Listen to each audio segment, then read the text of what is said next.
announced, threatening to lock up people for hate speech as riots swept the United Kingdom in the summer of 2024. Irony of ironies, a documentary about being cancelled has been cancelled.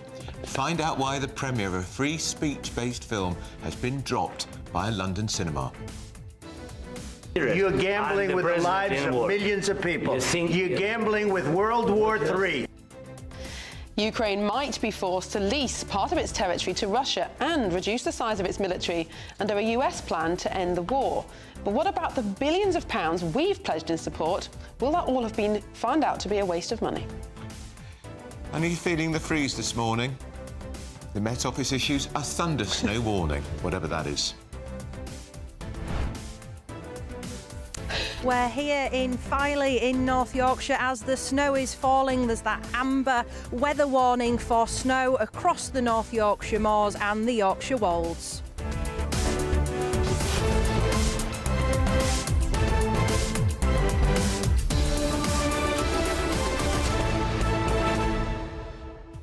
Who'd have thought it'd snow in the north in November?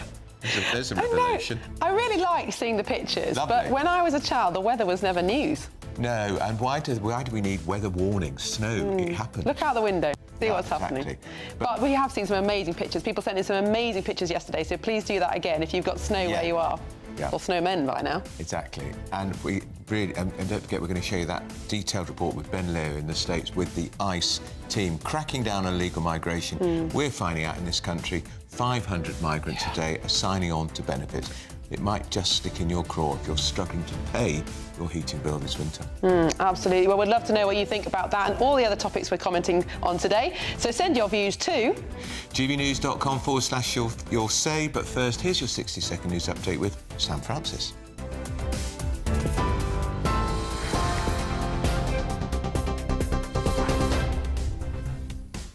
Very good morning from the Newsroom, 9:30. The top stories this hour. This afternoon, the public inquiry into the COVID pandemic delivers its long-awaited verdict on the government's response from the first March lockdown to the crucial second shutdown in autumn 2020. With evidence from more than 160 people, including Boris Johnson, it will examine timing, messaging, and whether the vulnerable were protected. President Trump says he has signed a bill ordering the release of Justice Department documents from the Jeffrey Epstein investigation. Officials now have 30 days, but a new federal probe Trump announced last week could limit what's actually published.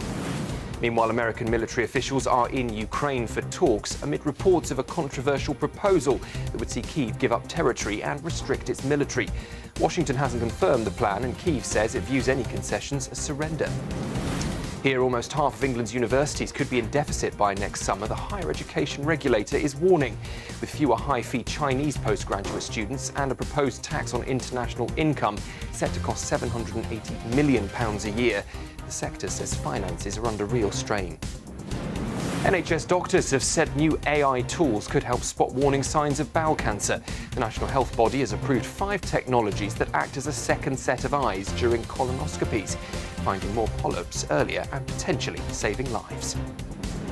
And the UK has shivered through the coldest night of the season so far, down to -6.1 in Cumbria, with snow and ice hitting large parts of England and Wales.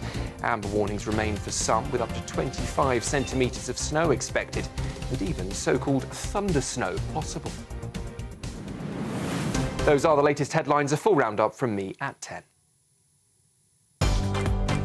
Tune into GB News Radio wherever you are. Online, on DAB digital radio, on TuneIn, on Radio Player, and on your smart speaker. Just say, play GB News.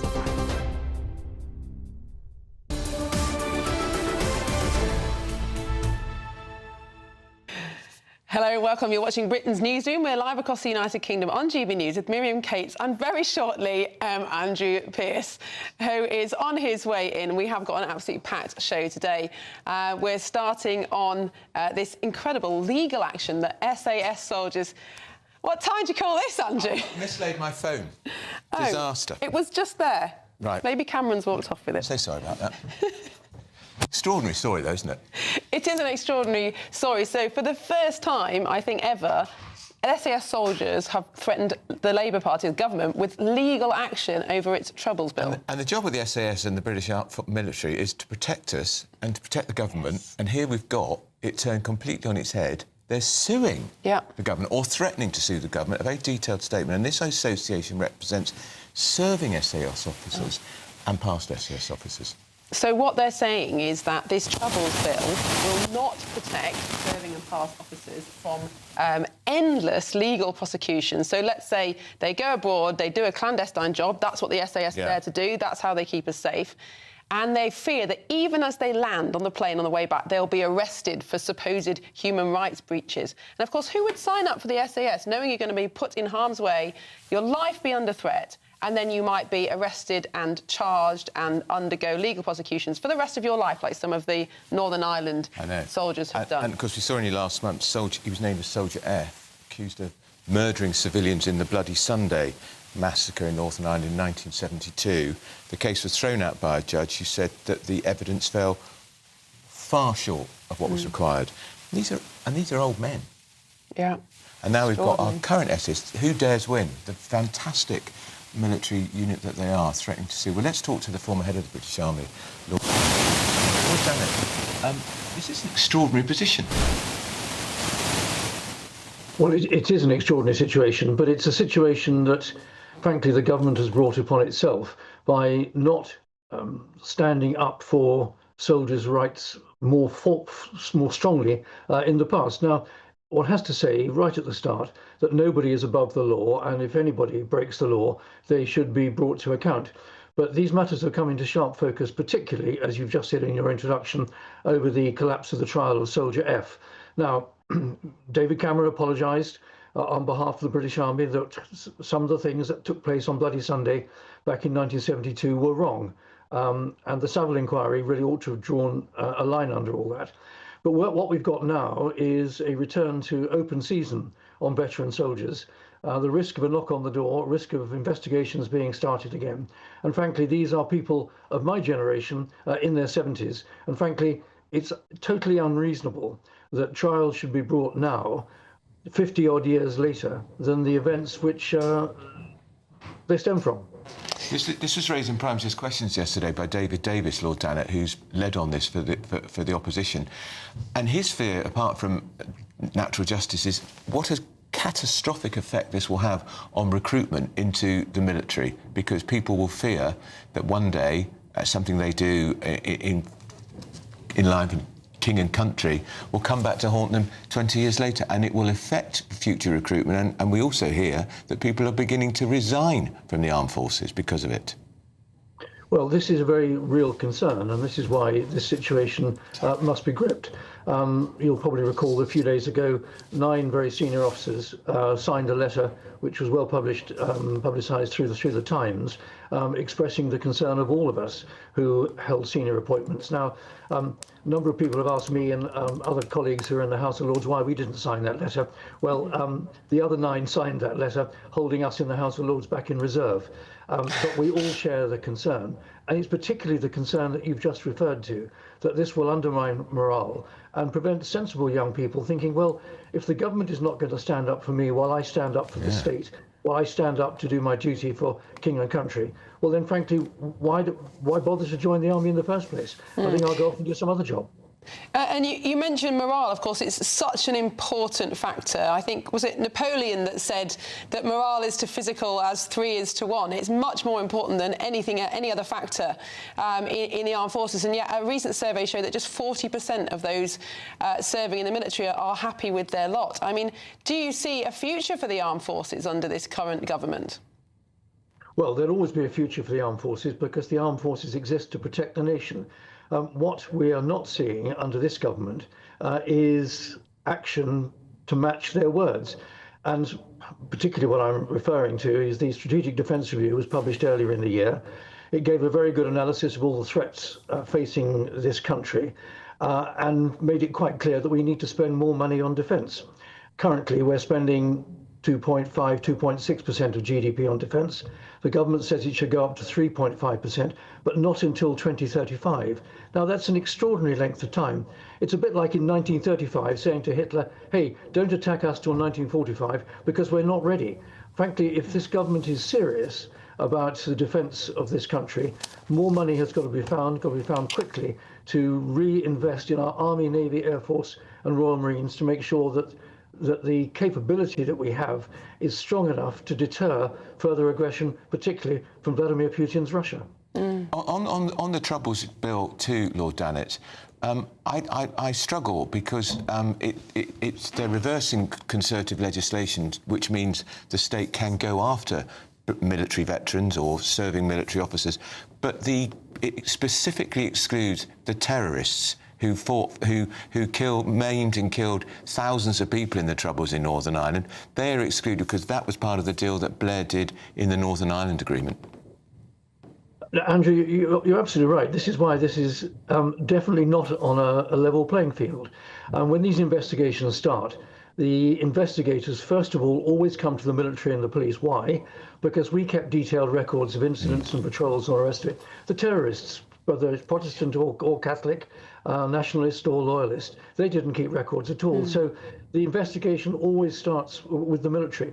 And let's face it, the vast majority of soldiers got up in the morning in Northern Ireland to carry out their duty to protect the state, whereas terrorists got up in the morning with the intention of killing and maiming. It is a most unlevel playing field. And the other thing, which actually sticks in the craw for a lot of us, is that Hilary Benn is now involving the government in Dublin in these issues. So why should we be handing part of the sovereignty, if you like, that governs what happens to our soldiers to another nation? It is hugely unfair. What we're seeing is Sinn Féin now in control in Belfast, rewriting history and trying to put over the story that it was the state oppressing the people, when in fact it was the military trying to protect the state. And Richard, finally, why do you think human rights lawyers are securing all these victories at the moment? They seem to have the monopoly on morality and complete misunderstanding of what happens in the real world. Well, I think you've just said it, actually. What happens in the real world should be dictated by common sense. But the detail of some of the clauses in these various human rights legislation are being used against their original purpose for clever lawyers to find loopholes to get their clients off from charges that otherwise they would be convicted of. The law is being turned around on itself. The military has long complained about lawfare. We exist to conduct warfare on behalf of the nation, but lawfare is being conducted against us and eroding our morale, eroding our capability, and frankly, threatening the security of the state. All right, Lord Dannatt, thank you so much for coming on. That's Lord Dannatt, who's a former head of the British Army. Very good to talk to you. Well, a government spokesman said, Miriam, would you like the pleasure of reading this? Of course. After the false promises of the last government, we are putting in place 6 real workable protections for veterans that the failed Legacy Act never did.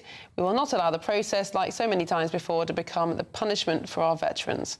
These robust safeguards will ensure the rights of those who served their nation so honourably are protected, whilst providing victims with a human rights compliant, fair and transparent system to seek answers. Yeah, who devises these answers? Because, look, it's unprecedented, as you said at the beginning, for the SAS serving officers to threaten to sue the government. Exactly, and they normally operate in secret. The government doesn't even refer to them, so to put their heads above the parapet. We are in unprecedented times, and that's the response we get. And Lord Dannatt makes a very good point. Yeah. Why are we now... What has Dublin got to do with it? Why is this government in the south of Ireland?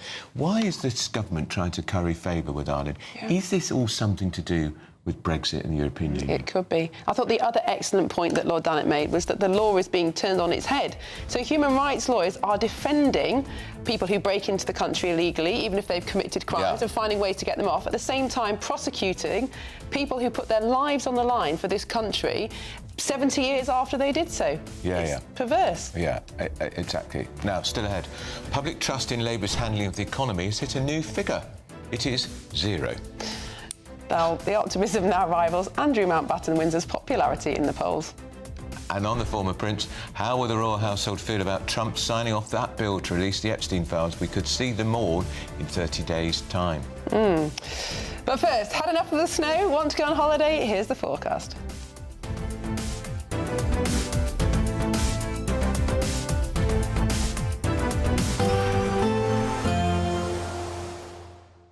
Can't wait to get in that sea. Lovely and warm. Just like the feeling of having great travel insurance. All Clear Travel Insurance sponsors GB News travel destinations forecast. Hello, some drier weather for Portugal over the next few days. Rain will affect parts of the Canaries, in particular Tenerife through Friday. Highs of 19 degrees with overcast skies. Lisbon looking nice and dry, just 10 degrees though, so still fairly chilly. Now the remnants of Storm Claudia moving into the Mediterranean, bringing some persistent wet weather through Friday and into the weekend as well. But if we look to Tenerife, it is looking much drier and brighter by Monday. Bye-bye. All Clear Travel Insurance sponsors GB News travel destinations forecast. At GB News, we love to hear from you, our loyal community. So drop us a line at gbnews.com/yoursay. There you can talk to each other and also to the presenters live on air. gbnews.com/yoursay, because GB News is your channel, Britain's news channel. GB News Breakfast, every day from 6 a.m. Very good morning to you, Christine. Good morning to the pair of you and all the watchers and listeners. Yeah, absolutely. When you look back... Oh, you still got your hat. Well done. Oh, good on you. I think it's shrunk a bit, but still. I can't believe it's 23 years ago. Can you? Well, if you can't, no, nor can I. And people come up to me and say whatever they say, and I usually say, do you realise how long ago that was? Oh, 10 years. What? I said, no, it was 2002. It turned people's view of me completely on its head. And I'd gone into the jungle as one of the most hated women in the country, or disliked, whatever you want to say. And people suddenly saw the real me, and basically I'm quite nice, I'm fun, I'm kind to animals, and when people get to know the real me, they think, oh well, she's not this awful old witch that the newspapers had told us she was. Oh, you're always a battle axe, Christine. You'll always be a battle axe. Come on. You just have to be yourself. And if yourself, your real self, can't cope with the privations and the boredom, because they deliberately make sure that you're bored most of the time. Don't forget, viewers see a fraction of it. And they also make sure that there's a mix of personalities, so that usually there's there's that sort of stuff going on. But, I have to say, a tad envious. First of all, they're in the Australian sunshine. Which would be nice. And I mean, what's not to like about it? You get flown out first class. We went Qantas. I have no idea what. I hope they fly the flag. I had a wonderful time. They flew my other half out, because I said, if I'm going to be away for 3 weeks or so, you will have to fly Neil out as well, because otherwise I shall have to put him into care. So they swallowed that. GB News, the People's Channel. Join me, Nana Akweer, for an informative, interactive news programme with a difference. It's fun. No, you didn't say that, though. I'm so surprised. I think there's an element of truth to that. Join me from 3 p.m. every weekend, only on GB News, Britain's news channel. In the GB Newsroom, we bring you the news as it happens. With our team of dedicated journalists across the UK, we're ready to keep you up to date with what's happening every half an hour, every single day. Bulletins here on GB News, the People's Channel, Britain's news channel.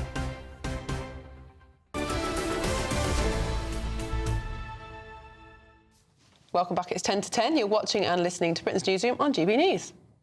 It's freezing out there, and the Met Office have issued what they call a thunder snow warning, whatever that is. That's a made-up word. I think it is. Let's cross to GB News Yorkshire and Humber reporter Anna Riley. What's it like, Anna? Good morning. Well, it looks like a winter wonderland here in Filey in North Yorkshire. We're here because of that amber weather warning for snow that's in place across the North Yorkshire moors and across parts of East Yorkshire, the Yorkshire Wolds. That alert was put in place at 3 a.m. and it ends at 9 o'clock this evening. Now, with this amber weather alert, it's caused traffic chaos that we saw this morning. We were in the area of Muston, around 2 miles away from Filey. Here, the main roads have been gritted, but in more rural areas, that grit has not stuck. So we saw the best of British in some ways. We saw people getting out of their cars, helping to push up the road. We see there people enjoying the snow as well. Good morning. morning. Children are off school, so they're out sledding, and we've seen some other children earlier as well that were out with their spades shoveling snow instead of shoveling sand like they would in summer here. But yeah, people have been warned, you know, check before you travel. We saw farmers as well getting their tractors out, pulling lorries up the hill as well. So that real best of British, people coming together, but people, like we can see here, also enjoying the snow, making the most of this weather. So that amber alert in place till 9 o'clock, and there's a yellow weather warning as well across other parts of the UK.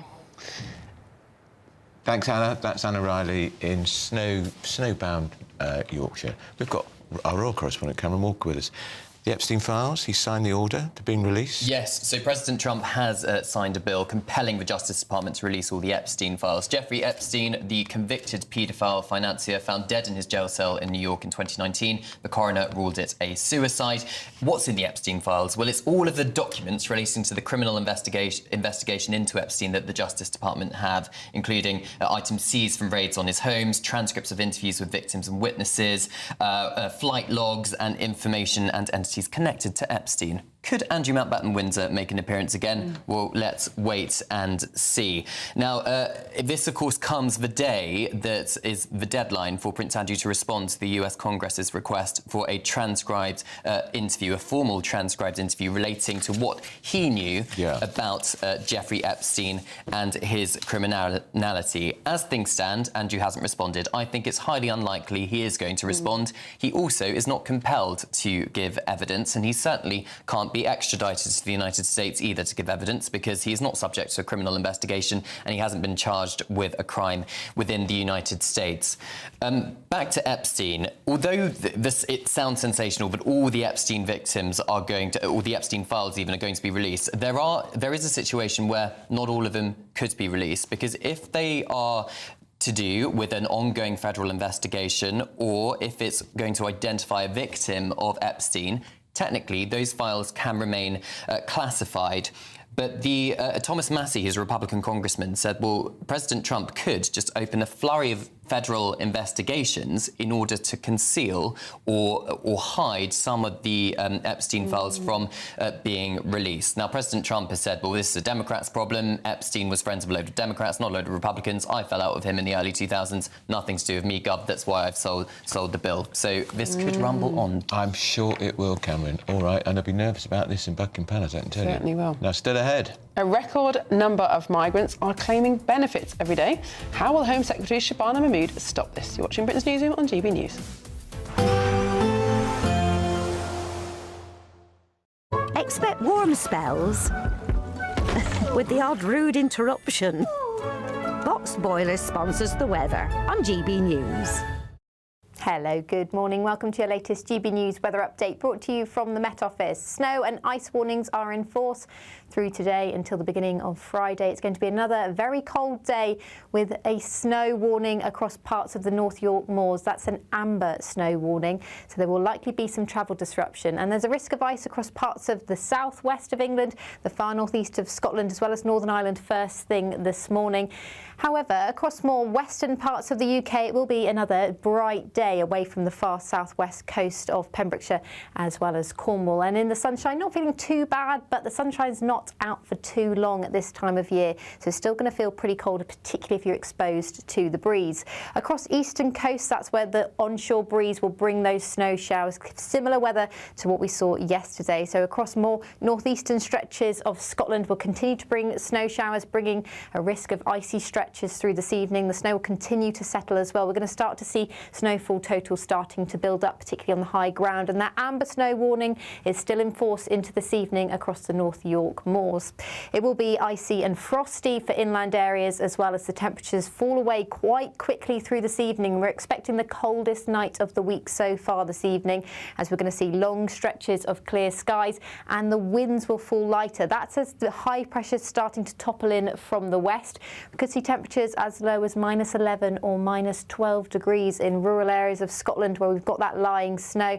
For many areas, though, down to around -5. We're expecting a harsh frost Friday morning. Some snow showers still across the southeast, some sleet and snow, some rain across the far southeast on Friday morning. Elsewhere, a fairly dry and bright day, but looking north and west, that's the first signs of a change to our weather type to milder, wetter weather for the weekend. But before then, another dry, bright and cold day to come on Friday. Bye-bye.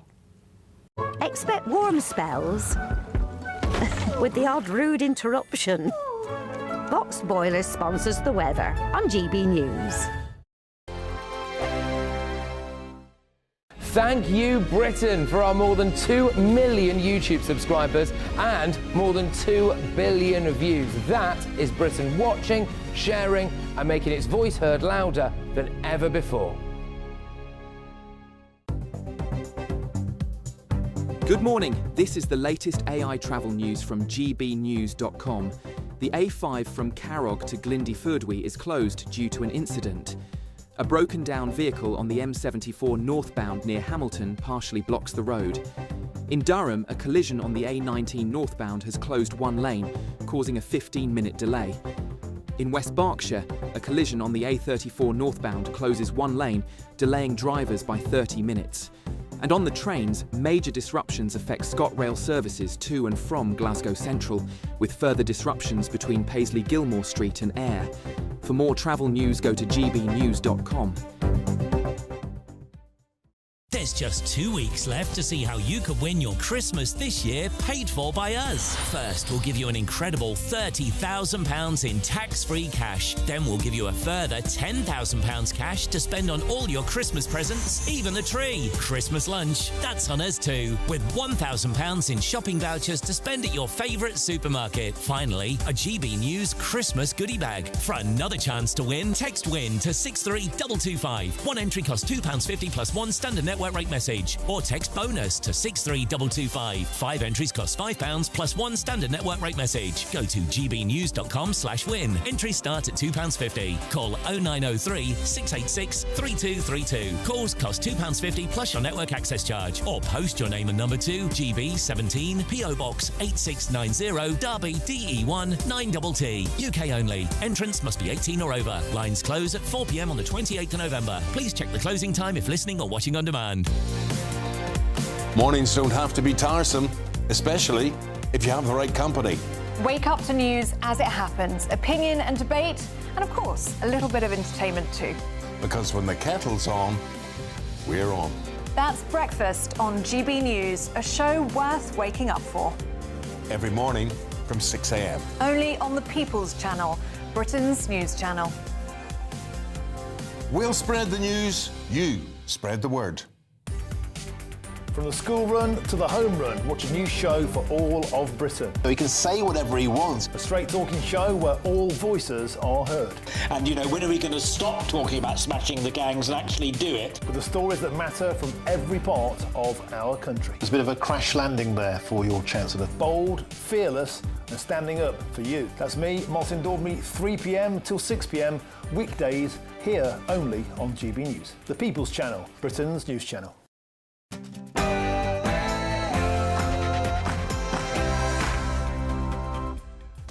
It's 10 o'clock on Thursday, the 20th of November. We're live across the United Kingdom. This is Britain's Newsroom with Andrew Pearce and Miriam Cates.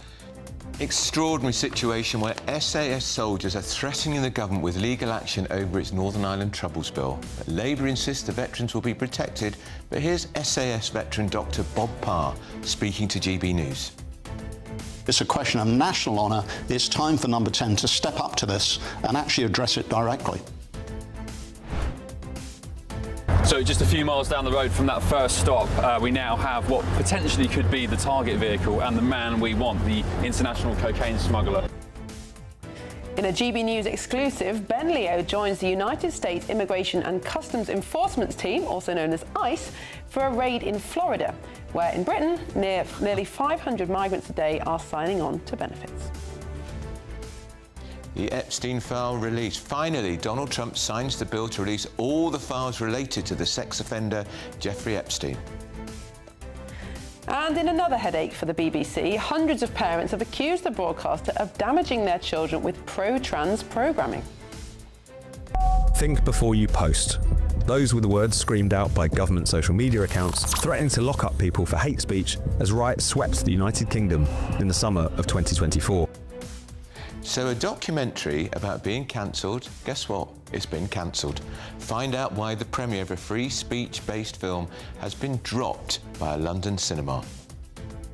You're gambling with the lives of millions of people. You're gambling with World War III. Elsewhere, Ukraine might be forced to lease part of its territory to Russia and reduce the size of its military under a US plan to end the war. What about the billions of pounds the UK has pledged in support? Britain's feeling the freeze this morning. The Met Office has issued what they call a thunder snow warning. It's cold in November, who'd have thought it?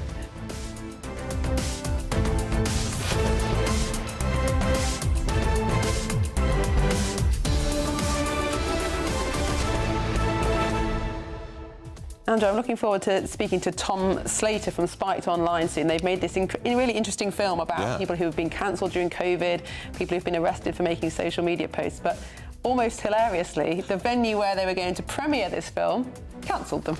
Because it doesn't fit in with their values, whatever they are. I thought cinemas are about broadcasting and lots of ideas and different views. And what's happening to this country? It's a very odd thing that the directors of a cinema feel that they need to agree with the views that are being explained in a film in order to It's bizarre. release it. It's bizarre. Well, we're looking forward to that. As ever, though, we want to know what you think. Send your views, post your comments by visiting gbnews.com/your say. But first, here's the news with Sam Francis.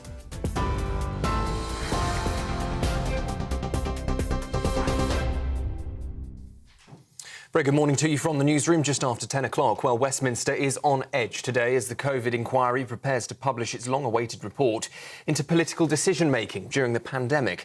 The two findings will examine how key ministers and senior officials, some still in government, handled the crisis from the timing of the first lockdown in March 2020 to the delayed second one that autumn. It will assess whether enough attention was paid to the impact of restrictions on vulnerable groups and scrutinise the government's messaging, including stark public health adverts.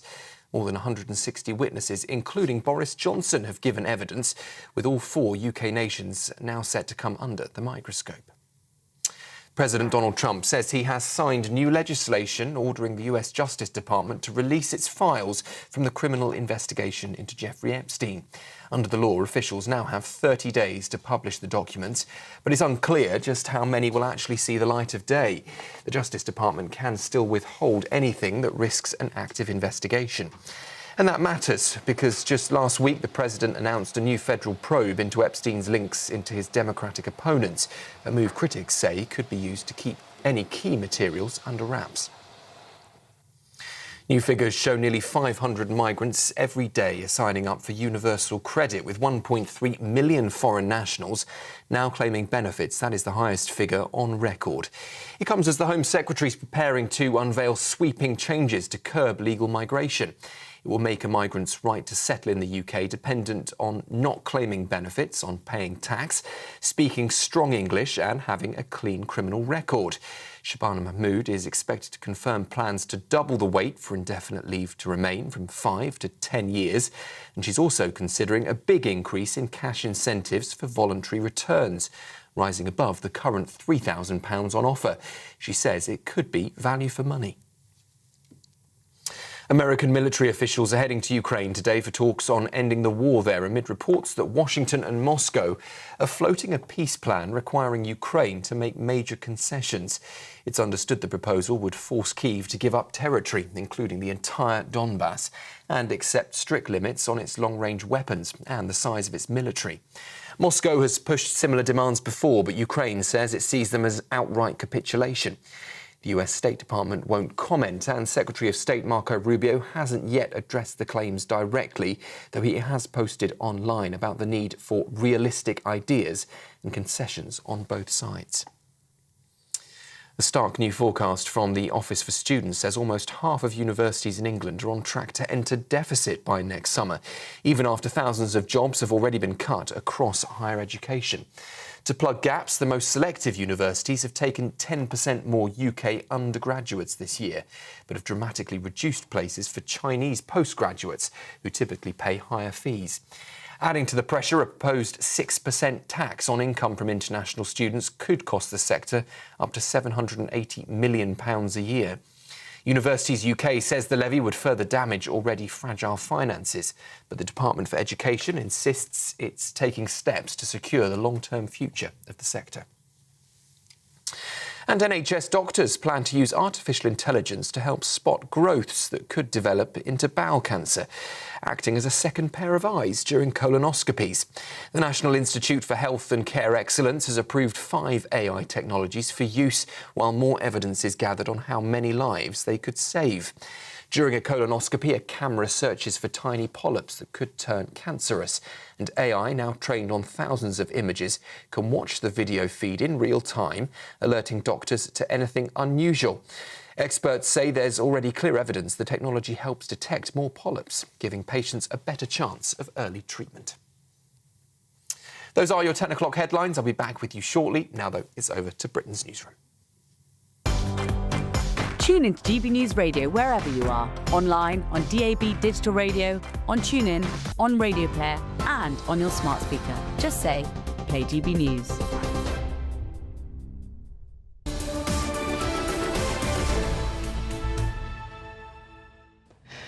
Hello and welcome. This is Britain's Newsroom, live across the United Kingdom on GB News with Andrew Pearce and Miriam Cates.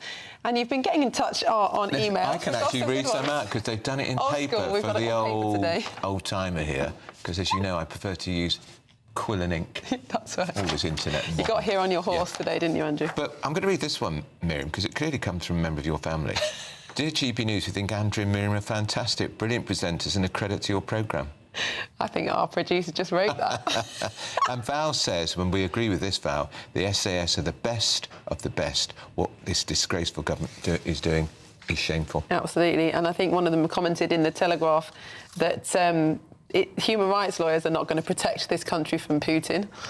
No. Only the SAS. Yeah, and Nigel said, Lord Dannatt, we had him on earlier, Lord Dannatt got that right. The government has no actions to support any of their words. In any area of government, the forces are not the only ones suffering that problem.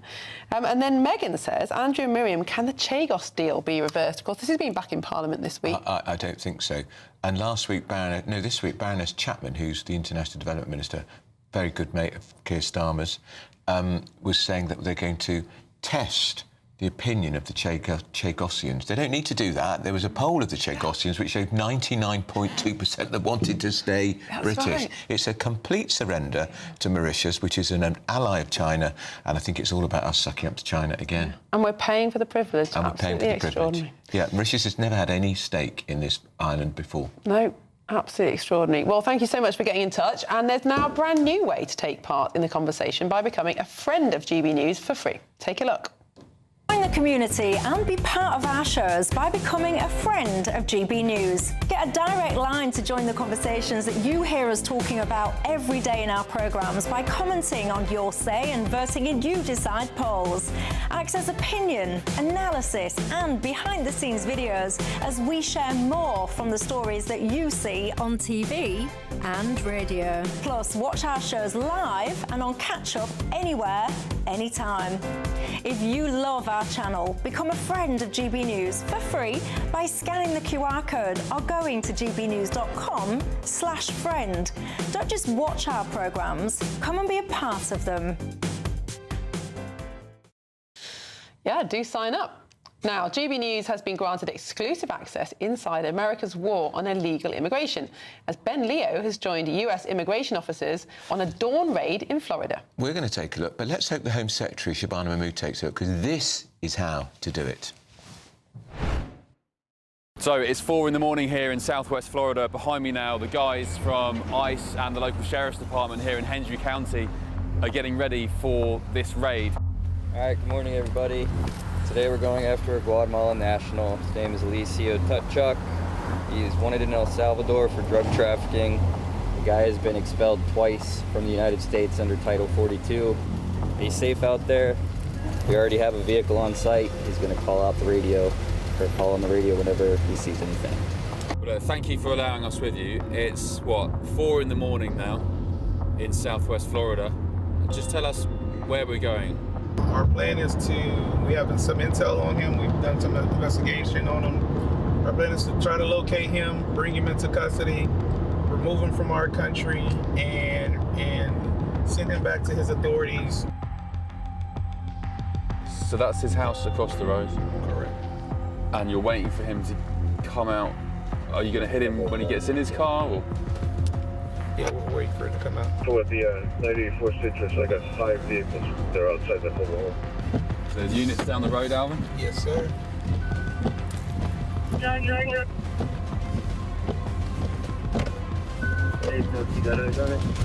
quick. That vehicle you're following is not it. It's turning left at that stoplight you were at.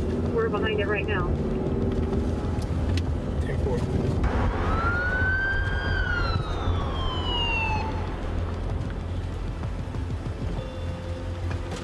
So we've just pulled over the car on the roadside. He just left his house down there, maybe a mile or 2 down the road.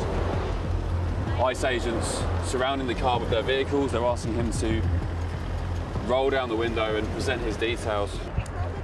Or we can get this done easy and quick. Right now you're making it complicated. These guys are Americans. They're going to be released.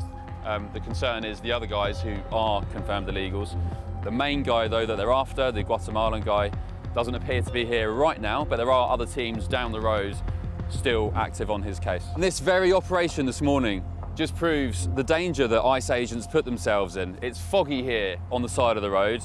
Very, very dangerous indeed. It takes one vehicle to crash into the back of these cars here for something very tragic to happen. So these guys are putting their health, their safety, their lives on the line each and every day to tackle this illegal migration problem. Correct. We still have eyes on another vehicle, possible with the target. The target is possibly in there, so we're headed to that location. So just a few miles down the road from that first stop, we now have what potentially could be the target vehicle and the man we want, the international cocaine smuggler. Second stop and the attempt to find Tango. Unfortunately, Tango is not here. We found several of his family members, same last name, but ultimately we weren't able to find Tango today. But we'll continue our pursuit of Tango. If they have any crimes here in the U.S. So that guy there shouting out his van saying, "Leave the man alone, leave the man alone." Yeah, that's their ignorance. A lot of times they don't want to know. They just pick a side and without any type of information. We're going to head now to a third address and see if he's there.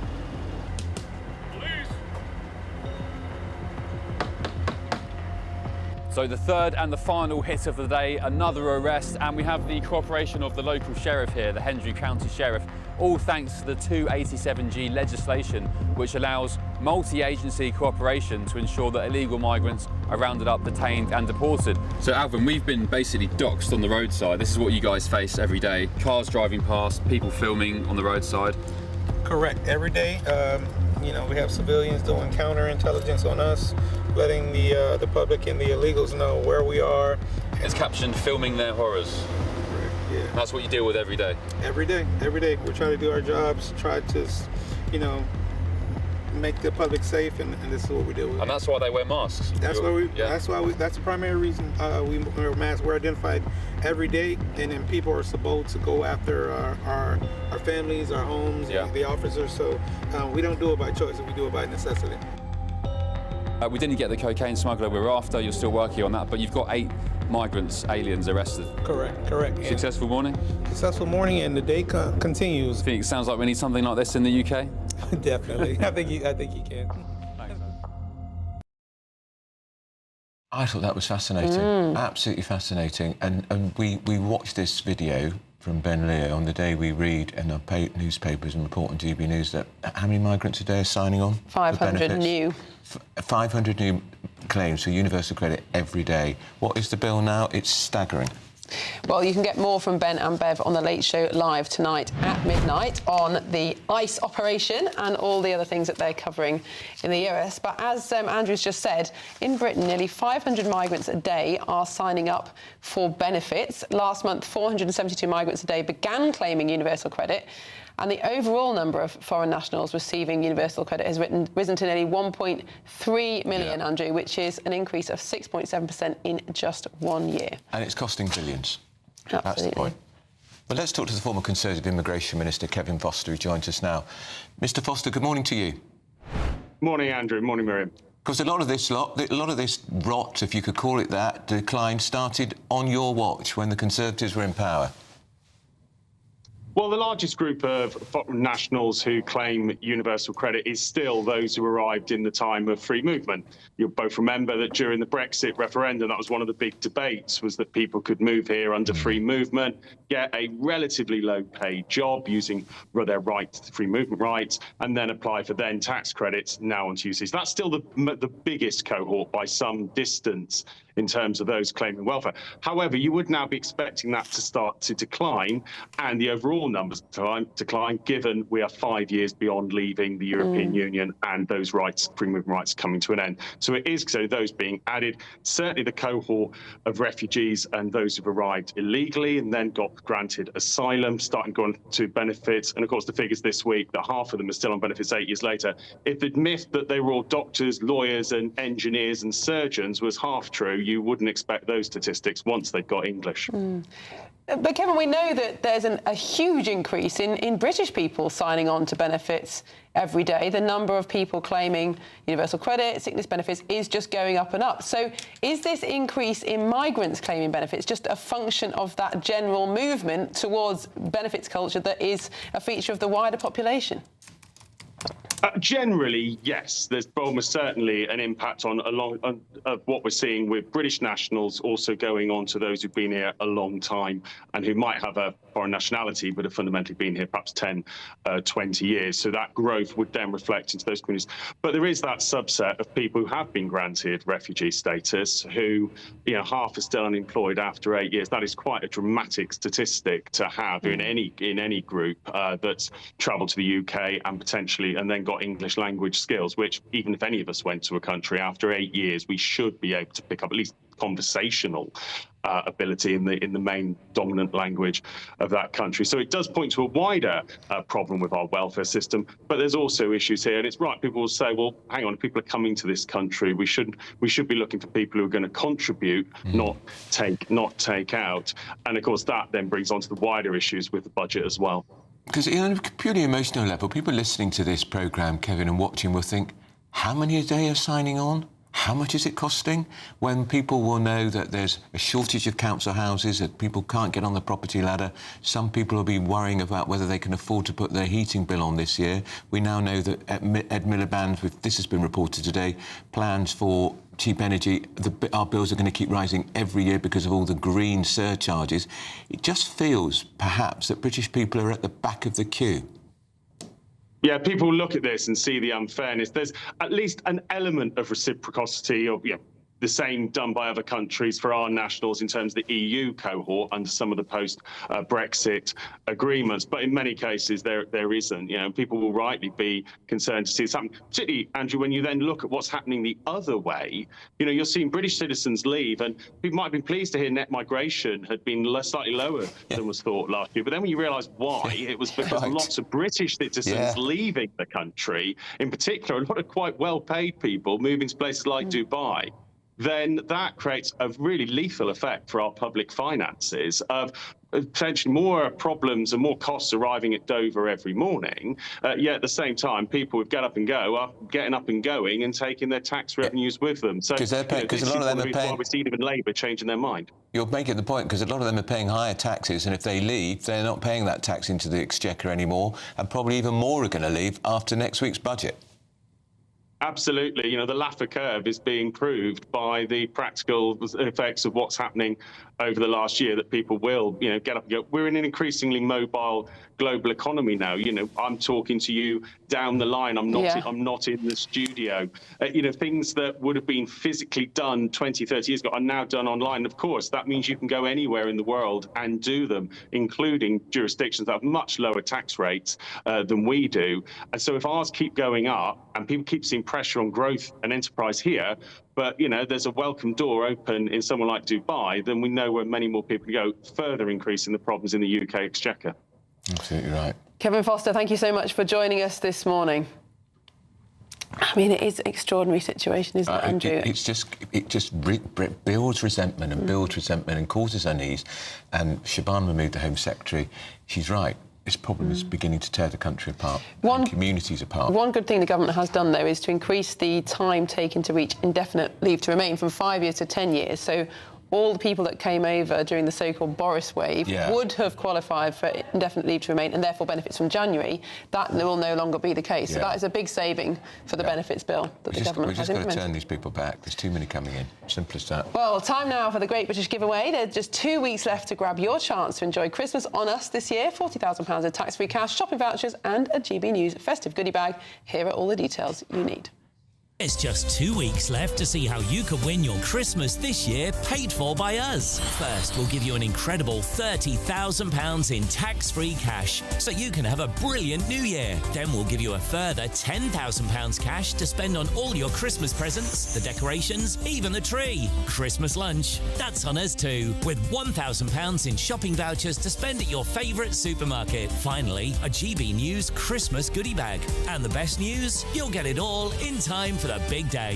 For another chance to win, text WIN to 63225. One entry costs £2.50 plus one standard network rate message. Or text BONUS to 63225. 5 entries cost £5 plus one standard network rate message. Go to gbnews.com/win. Entries start at £2.50. Call 0903 686 3232. Calls cost £2.50 plus your network access charge. Or post your name and number to GB17 PO Box 8690 Derby DE1 9TT. UK only. Entrance must be 18 or over. Lines close at 4 p.m. on the 28th of November. The winner may be contacted live on GB News, week commencing the 8th of December. Please check the closing time if listening or watching on demand. Good luck.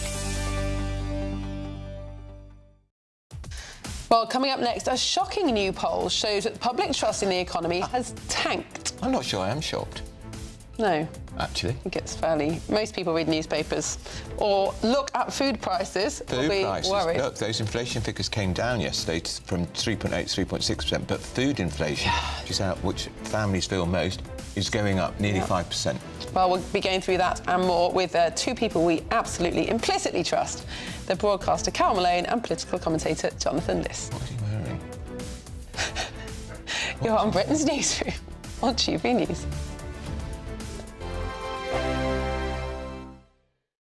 Westminster's full of talk, but out here, it's the real world. Am I allowed to talk then? No, that's it. This is where it matters. Real people and real lives. That's what politics is all about. The fact is Trump made a good start. No. Straight answers, no spin, and just a couple of pints. How many fingers have I got up? About 10. So join me for Lee Anderson's Real World every Friday at 7 p.m. only on GB News. The People's Channel, Britain's news channel.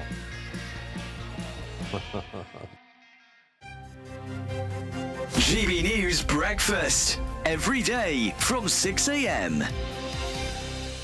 So many people within the armed services now can say that they owe their lives if they were, shall we say, work in the Middle East and in Afghanistan, in Iraq before that, actually owe their lives to the fact that it was dogs that they sent out to see whether or not there were explosives in a building, whether they were going through a minefield or whatever.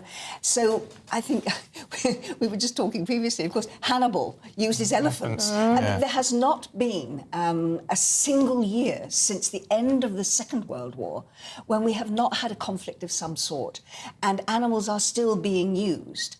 We don't have horses used in the same way, obviously. We still had the cavalry, which is why 8 million horses were lost. Horses, donkeys and mules were lost in the First World War. But they weren't just the cavalry horses. They were the horses that were pulling the guns, that were delivering the armaments, that were carrying out the wounded. And what is interesting is today in the 21st century in Ukraine. Wow. Who are leading the way in using drones in modern warfare. They are doing what they did in the First World War, and they're using horses, donkeys and mules to take the wounded out. The wonderful memorial that we have on Park Lane, it's there and it recognises that it was horses, dogs, donkeys, mules, and if you look, because they have individual statues of them, but if you actually look at the memorial itself, you will see pigeons, dolphins. I mean, we know that dolphins are being used. As human beings, we share this planet with millions of other animals.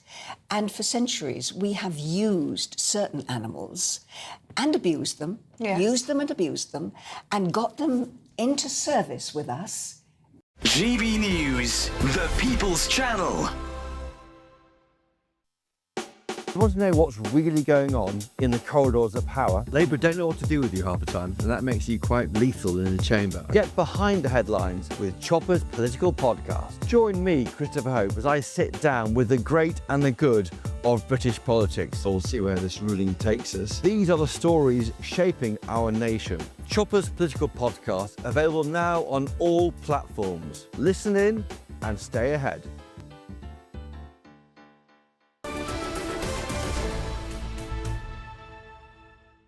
The noise, of course, is Jonathan Liss. Always is. Always is. Didn't make a noise. Trying to tell you it's 10:26, but he was talking. And we've got Caroline with us too. And I'm a quiet little thing. That's a new one. Quiz for the public. What figure do you think in a new poll the percentage of Britons think the economy is in a great state under Labour? Quiz. We can't hear them, can we? Well, anyway, we're going to spoil it for you. It is a very round figure. It's 0. Below. 4%. It is beyond. When you have a single person... That's quite astonishing in a YouGov poll, isn't it? It is. I mean, that is a single person in the country thinks they're doing a good job. And it actually gets worse now, because the same poll had said just 1% said Starmer and Reeves were doing well. I mean, who are these 1% of lunatics? I think Starmer's got quite a big family, and so is she. OK, so that's the family. And then only 4% said they were doing fairly good. Also lunatics. Shattering, who are they? Carol, can't defame the good British people. Well, Some people will have... I think anyone who thinks Starmer is doing well is actually not very well. They're certainly not Labour MPs. If you work for a wind farm company, you might be... Yeah, or if you're a human rights lawyer. There you go. Then we found the 4%. It is a terrible poll for a party that put the economy right at the heart of it was all about growth, she said in her first speech. It was all about growth, and she... Remember Reeves boasting? I remember sitting in here when she was making the speech just before the election. She was going, I'm going to fix the foundations. Yeah. She was still saying that stupid phrase, I'm going to fix the foundations. I will make everything different. The Tories, I hope... Anyway, look what she's done. So, it's catastrophic, this. You know, Mel Stride, the Shadow Chancellor, he said, you know, we're witnessing the most shambolic pre-budget period in history. I think that's absolutely right. But, you know, there are lessons to draw from all of this, because... Is that? I was saying all along... Never vote Labour again. Carol, let me make a point, then you can come back. I was saying all along that Labour is going to be completely hammered by the right-wing press from day one, and they cannot base their strategy on trying to appease right-wing newspaper editors. You're not saying they're unpopular because of the but let me finish the point. Let me finish the point. Don't blame the press. No, if you let me finish the point. Go on. So, the point was that if they put forward a centre-left programme and not try to triangulate the whole way through by, on the one hand, sort of trying to appeal to sort of reform voters and the editor of the Daily Telegraph, etc., and on the other hand, trying to throw a little bit of occasional red meat to the left. This is tosh. They could have been consistent. Because more than half of Labour voters have already said in another poll they have lost total confidence. Yes, but what? So this because they never had a clear strategy, and they should have just followed a left-wing, centre-left political instincts and said at the time of the election, yes, the Tories have run the economy into the ground, we need to increase taxes in a moderate way. Instead, they said, oh no, we can't possibly be honest about tax rises, it's all going to be VAT on school fees and non-doms, and people would have voted for them if they'd said we have to raise income tax. They would have voted for that. Do you not remember Starmer said he had a plan? He had a plan for everything. I know. Yes. So where was the plan? I don't know, Carol. I don't know. All those years to prepare to come in. I agree with you. As did the Labour. I have to say, I've been working... My first ever budget I covered was in 1988, when I was working for The Times. I have never known a more extraordinarily chaotic. Yeah, it was so leaky. They never used to leak budgets. Budgets used to be a complete surprise. She gave an interview saying leaks about the budget are wrong. Where does she think the leaks are coming from? Yeah. Her. She gave a speech to breakfast television, rolling the dice for a rise in income. She was kite flying. People kite fly all the time. She was leaking stuff. There's been never anything like this in our history, Jonathan. It's been a shambles. I agree with you, it's been a shambles. Look, the proof of the pudding will be in the eating. If people do feel that prices are coming down, that they have a little bit more confidence in their own economic security, nothing's impossible. In 3 years' time, there may be a different story. Right now, you have a combined effect of people feeling like life is very, very difficult and unaffordable, and also a constant barrage of negative headlines, and also the prospect of Labour reneging on its pledges. There's a constant barrage of negative headlines because they keep on cocking it up. Every policy they put out, they mess up. It's a mixture. Look at their It's a mixture, Carol. It's a one in, one out. Ludicrous. Look at everything they've done re-immigration. It's a mixture of what the unforced errors and own goals from their side, and also the media treatment. More than 257,000 of the best and brightest in this country have scarpered because of Labour. And in the next year, there's going to be another 250,000. Carol, it's no one left to pay the benefits. It's not just because, look, it's funny when people who hate migration say, oh, we're sad about the net migration figures coming down. Net migration does mean people leaving and people coming. And it's true that in countries like Australia, which Labour doesn't control, you can earn twice as much money for doing the same job as you do here. If you're going to bring in net migration figures, this year is the first year they have gone down.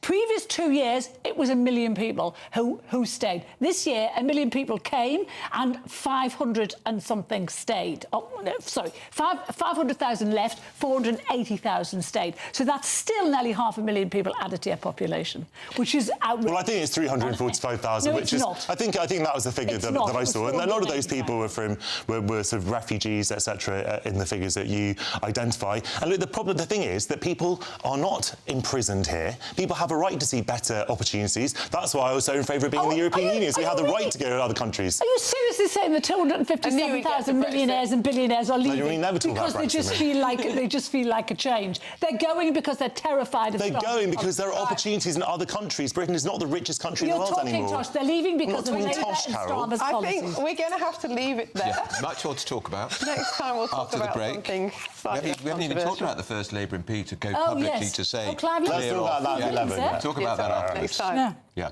Here's your 60-second news update with Sam Francis, who's raring to go.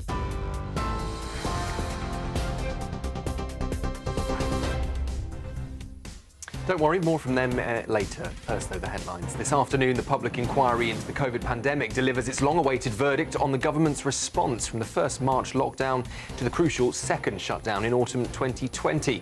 With evidence from more than 160 people, including Boris Johnson, it will examine timing, messaging, and whether the most vulnerable were protected. President Trump says he has signed a bill ordering the release of Justice Department documents from the Jeffrey Epstein investigation. Officials now have 30 days, but a new federal probe Trump announced last week could limit what's actually published. Meanwhile, American military officials are in Ukraine for talks amid reports of a controversial proposal that would see Kyiv give up territory and restrict its military. Washington hasn't confirmed the plan, and Kyiv says it views any concessions as surrender. Here, almost half of England's universities could be in deficit by next summer. That's according to the higher education regulator, with fewer high-fee Chinese postgraduate students and a proposed tax on international income. The sector says finances are under real strain. NHS doctors have said new AI tools could help spot warning signs of bowel cancer. The National Health Body has approved 5 technologies that act as a second set of eyes during colonoscopies, finding more polyps earlier and potentially saving lives. And the UK has shivered through the coldest night of the season so far, down to -6.1 in Cumbria. Snow and ice also hitting large parts of England and Wales.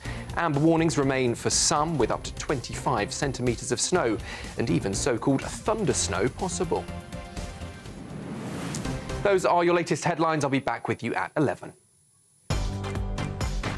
Take the GB News family with you on any device. As long as you have an internet connection, tune into GB News anywhere on the planet or beyond.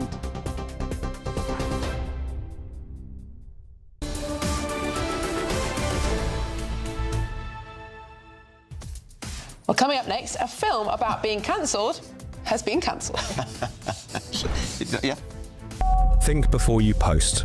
Those were the words screamed out by government social media accounts threatening to lock up people for hate speech as riots swept the United Kingdom in the summer of 2024.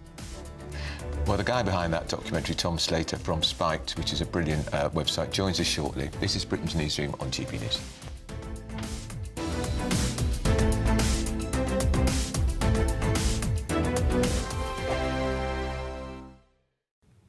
Hello and welcome to the latest update from the Met Office for GB News. It is a cold day for all of us today with Arctic winds across the country, bright skies for most, but for some further wintry scenes. We've seen snow affecting parts of northeast England, northern Scotland and some locations in Pembrokeshire even. And we'll continue to see showers move in during the rest of Thursday across parts of Northern Ireland, northern Scotland, eastern Scotland into northeast and eastern England, as well as the southwest. Those showers around coasts falling as rain and sleet, but inland and over higher ground, further snow to come. The showers tending to ease off later. In between, some bright skies, some decent sunshine, although continuing to feel cold with that Arctic wind.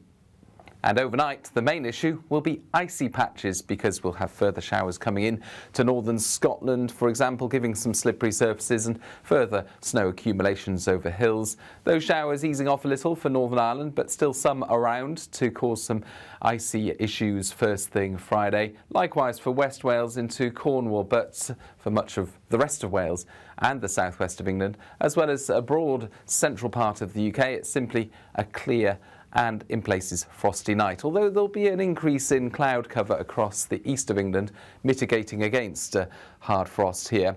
But those showers will continue across parts of eastern England, and again, likewise here, we're going to see some icy patches first thing Friday. So yeah, slippery surfaces first thing, frosty, temperatures below -10 Celsius, where we've got snow cover across parts of Highland Scotland. And that cold feel continues through the day, but one difference is that the showers will have mostly gone. Plenty of sunshine out and about. Some rain moving into the northwest of Scotland, marking a change to milder and wetter for the weekend.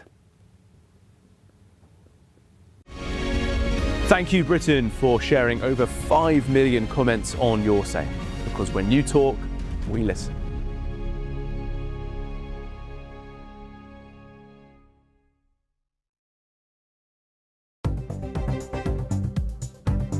Good morning. This is the latest AI travel news from GBNews.com. Currently, the M8 westbound at Junction 13 faces significant delays due to a breakdown. The A5 is closed between Carrog and Glindy Ferdwy due to an ongoing incident. In Durham, a collision has shut one lane on the A19 northbound, causing congestion. West Berkshire's A34 northbound between the M4 and A4185 is delayed from a collision. On the trains, major disruptions are affecting Glasgow Central, impacting ScotRail and Avanti West Coast, with additional issues between Paisley Gilmore Street and Ayr. For more travel news, go to gbnews.com.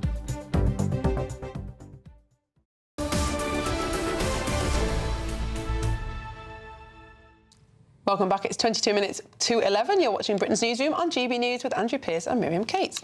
Extraordinary story here. A central London cinema has banned the premiere of a documentary about censorship. Couldn't make it up, could you? Claiming this film does not align with its values. Well, the editor of Spiked, Tom Slater, joins us now. Tom, good morning. Welcome to the programme.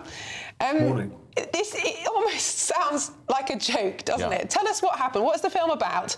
And why do you think the premiere has been cancelled? No, absolutely. You really couldn't make it up. The documentary is called Think Before You Post. We released it a couple of weeks ago. It's all about the rise of the British speech police, people being arrested, prosecuted, held on remand for social media posts, telling the story of people who've gone through that ordeal. We had booked the Rich Mix for the premiere and for a Q&A afterwards. Tickets were selling well. We were looking forward to a great night. And then on Tuesday evening, out of the blue, we get an email from the venue saying that they are cancelling our booking because, as you've just said there, Andrew, it does not align with the venue's values. Clearly, free speech isn't one of those values, but there we are. They claim that the content of the film and the panel were not known to them beforehand, which is, I'd let people make their own minds up, but the film was already out when we actually booked that venue, and the speakers who were booked for the Q&A afterwards are actually in the film itself. So yes, our documentary about censorship has been censored. The irony is not lost on us, but it's certainly lost on Rich Mix, who've decided to make this decision. And give us a flavour of what you've got in the film, Tom. So it's really based around 3 key case studies. There's the couple in Borehamwood who were arrested by 5 police officers at their home for getting into an online row with their daughter's primary school. There's the case of Alison Pearson, Telegraph columnist, who was visited by police on Remembrance Sunday last year over a year-old tweet. And there's the case of Jamie Michael, a former Royal Marine from Wales, who was arrested, held on remand for 17 days and then acquitted by a jury in 17 minutes over a video that he made on Facebook about the Southport stabbing. So really trying to put a human face to a lot of the headlines that we've all been reading over recent years on this issue. And Tom, we've covered a lot of these cases on GB News, and I know that viewers will be familiar with some of those cases, and it has instilled extraordinary fear, actually, into people about what they can and can't say online. What would you recommend that people should think about before they post, or should we not think before we post? I mean, that's the horrible situation, isn't it? People feel the need to think before they post, not least because that's the message which has been explicitly coming out from government. I think one of the key parts of the stories that we see in the documentary is, first of all, get good representation if it's possible. Reach out to the Free Speech Union. They were involved in all 3 of the cases that we discuss. Stick to your guns. Don't plead guilty just because a duty solicitor has informed you to. Try and get as much good information as possible. And for everyone else in society, most of us are very unlikely to get that knock at the door, but the chilling effect can certainly be felt by the rest of us. I think we do need to be braver, both in terms of speaking our minds and standing up to this state overreach when it does come to our door. Have you found another venue, Tom? We are working flat out to find one. We're hoping to be able to announce one in the next 24 hours. So please do watch this space, because we're determined not to be silenced and to hold it on the same night that everyone else had planned to hold. Have you ever come across a cinema before which has a set of values which doesn't include free speech? Certainly it was a turn up for the books for me. I thought that maybe if you were committed, as they claim to be to a diversity of opinion, then maybe that would include a documentary all about free speech and diversity of opinion, but apparently not. Now, the internet is still a relatively new phenomenon. I mean, you only have to go back 20 years, really, and most people were not using social media or even aware of it at that time. So this is a very new change to our culture. Where do you think, how are the police going this far wrong? What laws are they using to prosecute people that were never really meant to police speech? They were perhaps meant for other purposes. I think that's a really important point. I think part of the reason that we're seeing so many of these arrests these days is it's the coming together of a lot of quite liberal legislation. We already had communications legislation, in particular, and the rise of the social media age. You put those 2 things together and it's a particularly toxic mix. But one thing that you hit on there, Miriam, which is really a key theme of the film, is that the police are going well above and beyond what the law actually requires. We have seen these 30 arrests a day now for speech offences, for communications offences, but actually cases that end up resulting in a conviction or a sentencing has gone down. So clearly the police are a big part of the problem here. It's not just laws being applied by public servants who have no control over the situation. They are zealously pursuing these crimes, even to a situation, even to the extent that the law doesn't actually require them to do so. Amazing. It's fascinating. I think it's extraordinary. Tom, as we say in the trade, you couldn't make this up, could you? Yeah. I mean, when you got the email or the phone call, were you pretty gobsmacked, saying, sorry, we don't want you?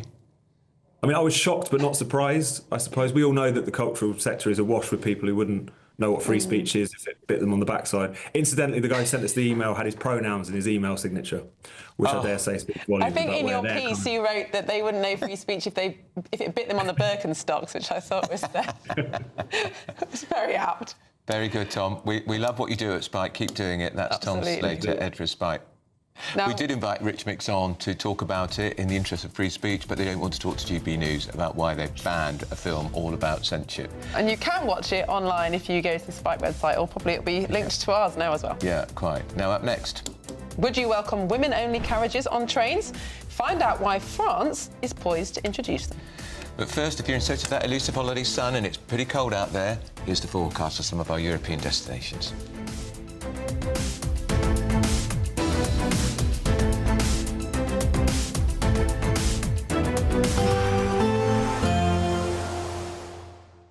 I forecast a perfect holiday in the sun.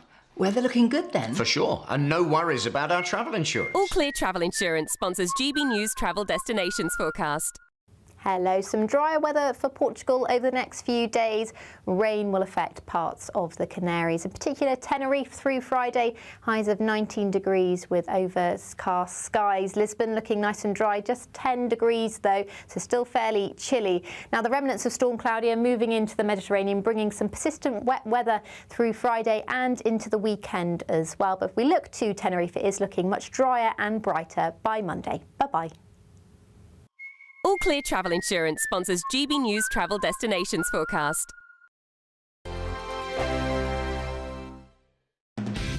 Decisions made in Washington aren't just shaping America, they're shaping Britain too. From migration to global security, from crime to health. Whatever happens in the White House today will be felt in your town or city tomorrow. That's why The Late Show is live from Washington, D.C. Cutting through the politics to show you what it all means for Britain. The Late Show live every night at midnight. Only on GB News, Britain's news channel. No matter the state it's in, this is our nation. Join me, Jacob Rees-Mogg, for a genuine, honest discussion on where we have been, where we are going, and where we are with the people who set the direction. Tune in to State of the Nation every Monday to Thursday, 8 to 9 o'clock. Only on GB News. Hi, I'm Michelle Dewberry, and my show is your opportunity to cut through all the noise and dive in headfirst to some robust debates. Ideas clash. Situation, isn't it? No, because the failure is you're deliberately avoiding my point. Nothing's held back, And if you think this is the end of it, wait for more. and we do not shy away from the difficult stuff. Sometimes I want to shake people and say, if only you understood. So join me on Dubes & Co. weeknights at 6 p.m. only on GB News, Britain's news channel. From the school run to the home run, watch a new show for all of Britain. So he can say whatever he wants. A straight-talking show where all voices are heard. And, you know, when are we going to stop talking about smashing the gangs and actually do it? With the stories that matter from every part of our country. There's a bit of a crash landing there for your Chancellor. Bold, fearless and standing up for you. That's me, Martin Daubney, 3 p.m. till 6 p.m, weekdays, here only on GB News. The People's Channel, Britain's news channel. At GB News, we love to hear from you, our loyal community. So drop us a line at gbnews.com/yoursay. There you can talk to each other and also to the presenters live on air. gbnews.com/yoursay, because GB News is your channel, Britain's news channel. Mornings don't have to be tiresome, especially if you have the right company. Wake up to news as it happens, opinion and debate, and of course, a little bit of entertainment too. Because when the kettle's on, we're on. That's Breakfast on GB News, a show worth waking up for. Every morning from 6 a.m. Only on the People's Channel, Britain's news channel. We'll spread the news, you spread the word. Britain was once the envy of the world. But look around. A nation that no longer knows what it is or where it's going. A country that's broken. How do we fix Britain? How do we bring it back? Friday night with Matt Goodwin at 8 p.m. only on GB News.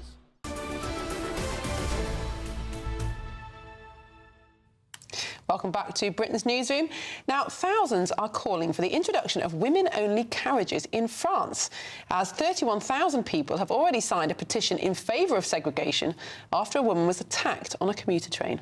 Now, the idea has already been adopted on public transport in Japan, India and Brazil, but many say the move would be an affront to the idea of equality. Well, joining us now is French journalist Hélène Rouet. Hélène, good morning. Thank you so much for joining the programme. This is a really interesting story. It seems there's been quite a rise in the number of sexual assaults on trains in France, as there has been in the UK. But to call for single-sex carriages is quite novel. How has the call gone down amongst the French public? Good morning. Thank you for inviting me. I believe that, in my opinion, this idea of separating men and women on public transport is a terrible idea. To me, it would be a real step backwards. I mean, it's the end of our civilization as we know it. I mean, I understand the initiative. You know, in France, the woman's fear of insecurity on public transport is a real big subject. I mean, I even experience it myself every day. But separating men and women is not the solution. I mean, I don't want to live in a country where men and women are separated in the transport, whether it's in public transportation or in swimming pool, whenever. I mean, what's the next step? Will we no longer eat together or work together? I mean, this is not, I believe, the solution. I believe the solution, we need to tackle the real problems. We need to rebuild the judicial system. We need to tackle the problems of immigration. And just, you know, you said it, it's a real segregation thing. And I believe this is not the right way to go. Is there a clamour from women for this, Hélène? I mean, because why is this potentially going to happen? I mean, why is what? I'm sorry. Why is this idea of women-only carriages happening? Is it because there is a clamour from women who feel unsafe? Because absolutely, women are unsafe. This is the truth. This is a fact. You have to know that in the Ile-de-France region, that is Paris and around Paris, you have to know foreigners are responsible for 93% of thefts, 63% of sexual assaults. I mean, women are really in danger in the transport today. And this is why I understand this initiative. It came from just one woman. She did a petition. And this is why we're talking about this subject today. I understand the initiative. I understand this fear. I just don't believe that this is the solution. But of course, the situation today is really problematic. Now, Hélène, you said one of the answers is to properly enforce the judicial system, so to actually prosecute people who are found guilty of sexual assault, and also to tackle immigration. And we've had issues in this country. You will have heard of the grooming gangs, the rape gangs have operated with impunity. And I know many women, including myself, feel unsafe on public transport in certain circumstances. I completely understand your point that segregation is going backwards from a civilizational term. But actually, in this situation, is not safety the most important factor? It is, but I believe still this is not the solution. I mean, the government today has to take into account that the problem is that today sexual offenders, you said it, are they're not punished enough. I mean, we release them too quickly. The problem of immigration, I said, there is an overrepresentation of foreigners in these kind of crimes. I mean, we have to, the government has to take into account the fact that we need to reduce immigration. This is also something that the French people want. They demonstrated polls after polls. In France, we take in around approximately 500,000 people a year. This is a tremendous number. And I mean, the people are unsafe because of that. And so I believe the situation, I believe the government has to take real big measures. You know, it's like, I'm gonna try to say it, it's like putting a Band-Aid, you know, on a really big bleeding wound. I mean, this solution is not okay. We need to operate. The Band-Aid will not be enough. Do ministers concede in France, Hélène, that it is a problem that is being caused often by migrants who come to France? Do they say that? Do they admit it? That's a problem. Some people say it. Some people still consider this a taboo. You know, in our parliament, the word immigration is rarely used, which is a really big issue. But I mean, studies are coming in. We had a study about, you know, the Muslim people, the French Muslim people, and how they practice their religion in France.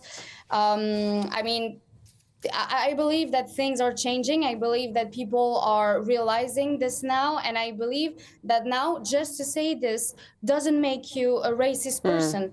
No. You're not a racist person. You're not from the, you know, far right wing. No, it's just, it's a fact. And I'm so sorry, we are out of time, but really, really delighted that you've spoken to us this morning. Thank you for coming on. Same problem in France. We're getting it Absolutely. here. And politicians won't fess up to it. Absolutely. Absolutely. Well, don't go away. The BBC have been accused of damaging children with pro-trans programming. This is Britain's Newsroom on GB News.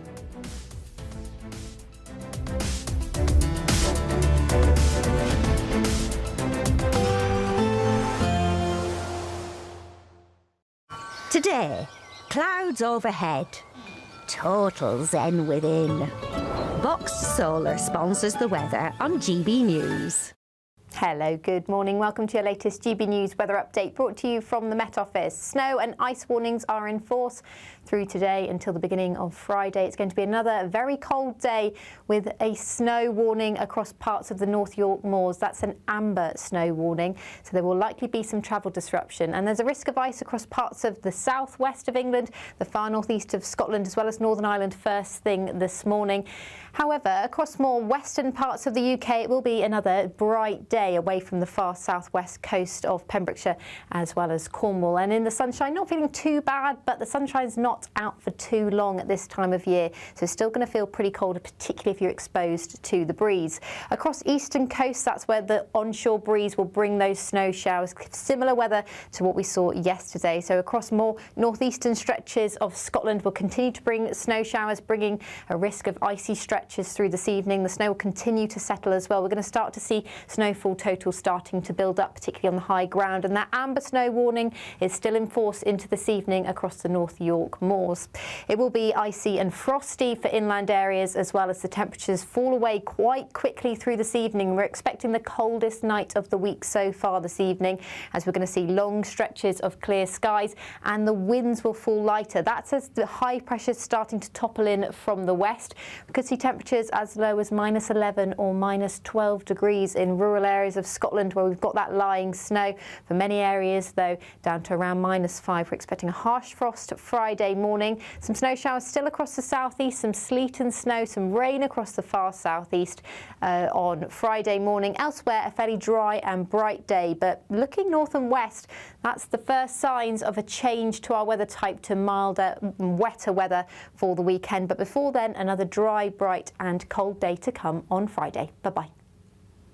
Today, clouds overhead, total zen within. Boxed Solar sponsors the weather on GB News. There's just 2 weeks left to see how you could win your Christmas this year paid for by us. First, we'll give you an incredible £30,000 in tax-free cash. Then we'll give you a further £10,000 cash to spend on all your Christmas presents, even the tree. Christmas lunch, that's on us too, with £1,000 in shopping vouchers to spend at your favourite supermarket. Finally, a GB News Christmas goodie bag. For another chance to win, text WIN to 63225. One entry costs £2.50 plus one standard network rate message, or text BONUS to 63225. 5 entries cost £5 plus one standard network rate message. Go to gbnews.com/win. Entries start at £2.50. Call 0903 686 3232. Calls cost £2.50 plus your network access charge, or post your name and number to GB17 PO Box 8690 Derby DE1 9TT. UK only. Entrance must be 18 or over. Lines close at 4 p.m. on the 28th of November. Please check the closing time if listening or watching on demand. Decisions made in Washington aren't just shaping America, they're shaping Britain too. From migration to global security, from crime to health. Whatever happens in the White House today will be felt in your town or city tomorrow. That's why The Late Show is live from Washington, D.C. Cutting through the politics to show you what it all means for Britain. The Late Show live every night at midnight. Only on GB News, Britain's news channel. Exciting news. Every Friday, my Patrick Christie's Tonight Show is going to have a twist to it. We're welcoming some special guests. You.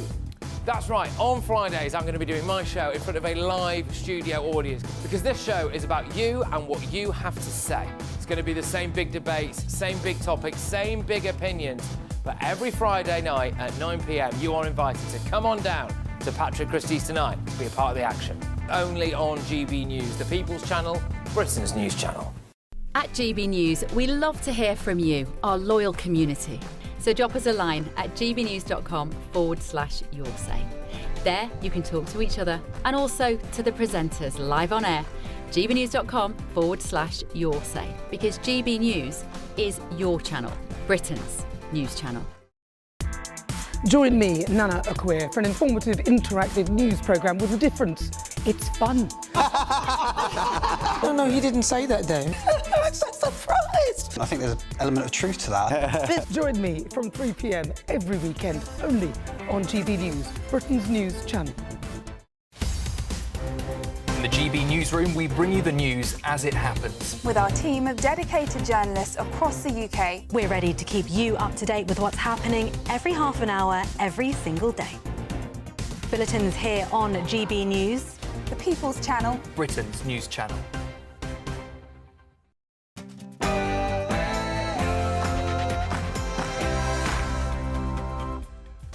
It is 11 o'clock on Thursday, the 20th of November, live across the UK, Britain's Newsroom with Andrew Pearce and Miriam Cates.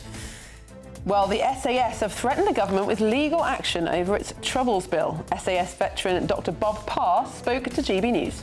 It's a question of national honour. It's time for Number 10 to step up to this and actually address it directly. So just a few miles down the road from that first stop, we now have what potentially could be the target vehicle and the man we want, the international cocaine smuggler. In a GB News exclusive, Ben Leo joins the United States Immigration and Customs Enforcement team, known as ICE, for a raid in Florida. Meanwhile, soft touch, Britain sees nearly 500 migrants a day signing on to benefits every day. And the Epstein file release. Overnight, Donald Trump has signed the bill to release all the files related to the sex offender Jeffrey Epstein. And the BBC accused of damaging children with pro-trans programming. You're gambling with the lives of millions of people. You're gambling with World War III. Yes, Ukraine might be forced to lease part of its territory to Russia and to reduce the size of its military under an American plan to end the war. It's November, so guess what? It's cold and there's some snow. However, the Met Office has ridden to the rescue and issued a thunder snow warning. Well, that's all right then.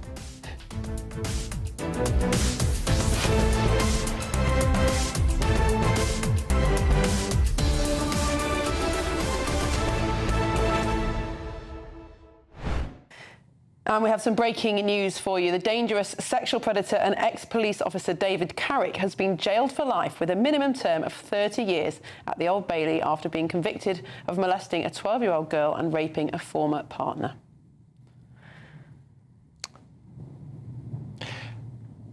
And here's the latest news headlines with Sam Francis.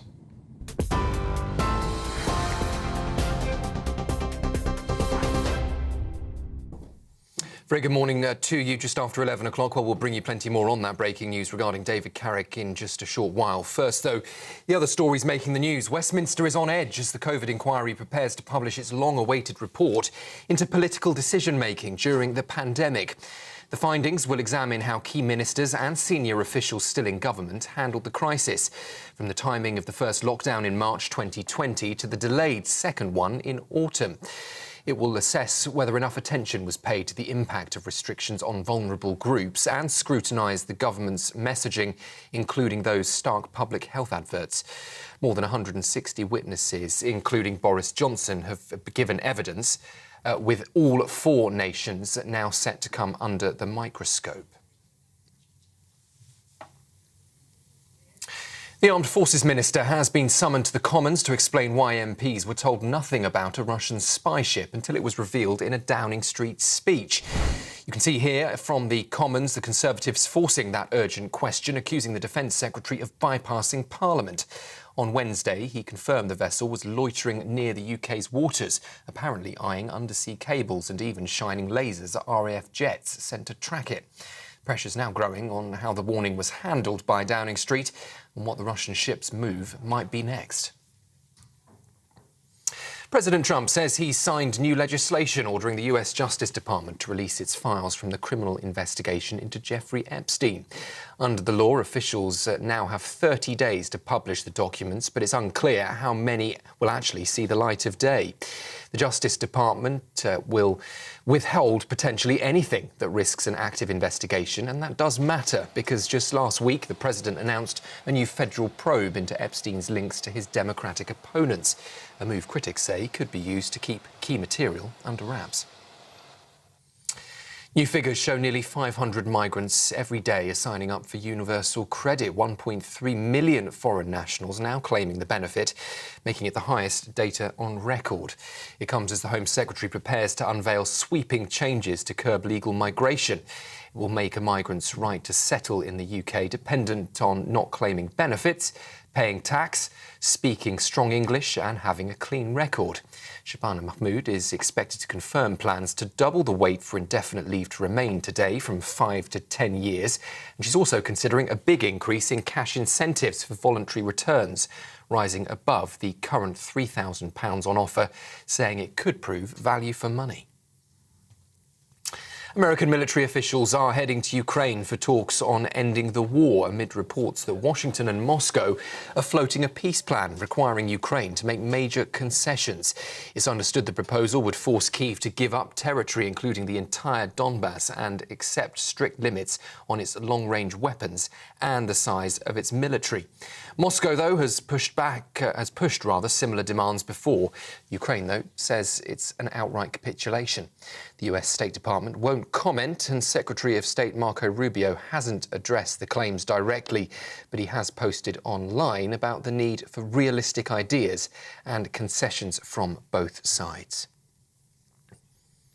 Well, on to the weather in just a moment, but first let's bring you a roundup of that breaking news. We'll have plenty more, of course, from our Home and Security editor Mark White in just a moment. But as we heard, David Carrick, one of the UK's most notorious police offenders, has been jailed, we now know, for life again, with a minimum term of 30 years. That is after being convicted of molesting a 12-year-old girl and raping a former partner. The ex-armed Metropolitan Police officer, already serving, as we know, dozens of life sentences for a number of previous sex offences, was found guilty of a new series of attacks. Detectives say today the fresh verdicts finally give his victims a voice, and warned that if his early confession had been acted back in 1990, dozens more women may well have been spared. As I say, plenty more on that just coming up with Mark White in a few moments.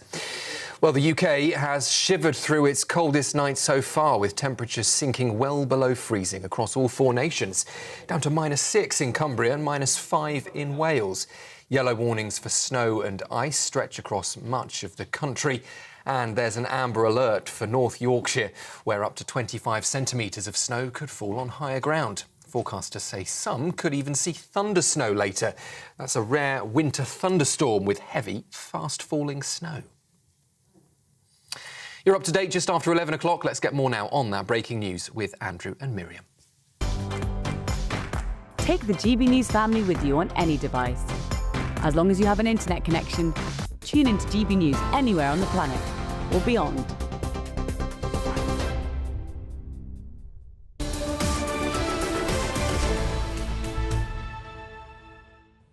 Hello, welcome back. You're watching and listening to Britain's Newsroom. We're live across the United Kingdom on GB News with Andrew Pearce and Miriam Cates. Just to recap that breaking news, the dangerous sexual predator and former police officer David Carrick has been jailed for life with a minimum term of 30 years at the Old Bailey, convicted of molesting a 12-year-old girl, God help her, and raping a former partner. We're going to have more on that with GB News Home Security editor Mark White, who joins us now. This man is a monster. Well, he is, absolutely. He is, without doubt, one of the most notorious and prolific sexual offenders in this country, because it wasn't just this offence or offences that he'd been convicted for and now jailed for. Life with a minimum of 30 years behind bars that he must serve. I should say he's already serving a period of life with a minimum of 32 years. So I'm not sure what difference actually this new set of offences makes to that, but it certainly does give justice to those that he abused, including a now grown woman who was 12 years old at the time that he molested this girl repeatedly. She came forward, obviously, after seeing all the publicity about the earlier offences he was convicted of, and a grown woman that he was in a relationship with for a number of years, found guilty of raping her, sexually assaulting her, and also guilty of controlling and coercive behaviour. Now, the background to this individual is that he worked for one of the Met's most elite units, the Parliamentary and Diplomatic Protection Command. So these are the firearms officers that you see around Parliament, that you see around government buildings and embassies in London. And incidentally, also the unit that the most notorious former Metropolitan Police firearms officer Wayne Couzens was attached to. Remind people who he was. He murdered. He abducted, raped, and then murdered Sarah Everard, and has been found guilty of that, and is serving, you know, a life sentence that will mean that he will never be a free man again. And he is an individual who, when he was convicted, and the publicity that surrounded that case, brought other people, David Carrick's victims, forward to complain about him. And at first it was just one rape charge that he was you know, accused of back in 2021, 22. But that snowballed as the case got more publicity and more people came forward to 12 separate victims and 71 separate counts of sexual offences against those women over a period of several decades. So now, with these new offences, another 9 counts to add to the 71, so 8 counts of sexual offences, 80 counts of sexual offences altogether, spanning some 40 years. He really was a prolific, horrible individual who used his status as a Metropolitan Police officer to help control and coerce women as well, who felt that, you know, because of the badge that he had, the warrant card, that, you know, they might not be believed. Another terrible day for the Metropolitan Police, but we should say, Mark, the vast majority of our police officers are good men and women. Oh, absolutely. And, you know, revile this man as much or more, actually, than us, because they have seen the damage that both David Carrick now and before him Wayne Couzens have done, particularly to the Metropolitan Police, but to the police service as a whole. Remember, it was Cressida Dick who was forced to resign when the revelations came out about David Carrick on the back of all the controversy over Wayne Couzens, and then the subsequent protests, of course, which the police handled quite badly in terms of going in, you know, quite robustly on a group of women.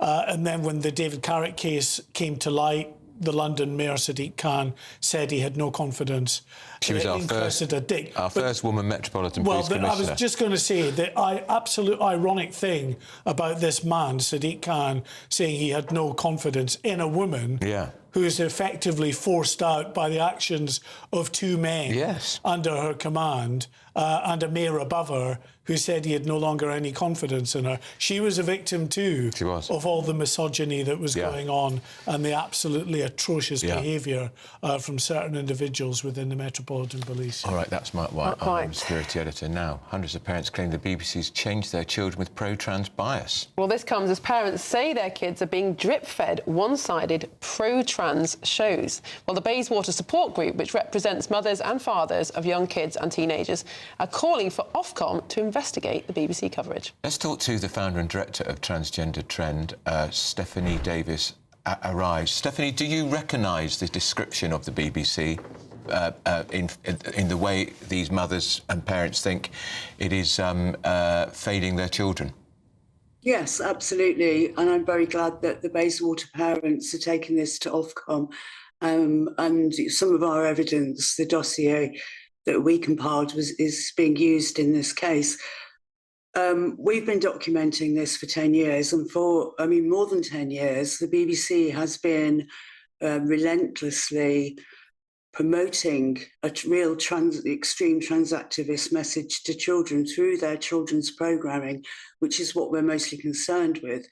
I know the wider problem has been exposed in the recent report, but children's programming specifically, I think, demands an urgent investigation of its own, because across all of the BBC children and education output, this same message has been promoted to children, that you can be born in the wrong body, trapped in the wrong body, that you have a gender identity, and this is your authentic self, and that you can take puberty blockers to fix yourself, that everybody must use your pronouns. And this is a Stonewall message. It's not just teaching children an idea or a belief as factual, which is not education, it's indoctrination. But it's not like teaching children the world is flat. It's much more serious than that, because it's teaching something fundamental about who we are as human beings, whether we're male or female. And children are being indoctrinated by the BBC, and have been for over 10 years, that being male or female is irrelevant. Biological sex is irrelevant. What's important is the feelings in your head, and that this is your true self. Now, this group, the Bayswater Support Group, have been phenomenally brave in the way that they have challenged the prevailing view on gender over a series of years. They have now issued this legal letter to Ofcom asking for an investigation in the BBC for failing to uphold their standards of impartiality. But in the letter, in the legal letter, it sets out a number of times that members of the Bayswater Support Group and others, including Transgender Trend, have complained to the BBC about one-sided or inaccurate stories, and yet time and again they were ignored, dismissed, even called out for being bigots. I mean, how can the BBC defend this response in the past to well-meaning parents? Yes, and we have a dossier of emails that we've been sending since 2020. Back in 2020, Lord Hunt helped us in getting our emails to Tim Davie and writing his own email of support, and calling for a meeting, which was what we were asking for and what we've always asked for. Because back in, I think it was 2011, 2012, two trans activist groups, Transmedia Watch and All About Trans, secured meetings with the BBC and Channel 4.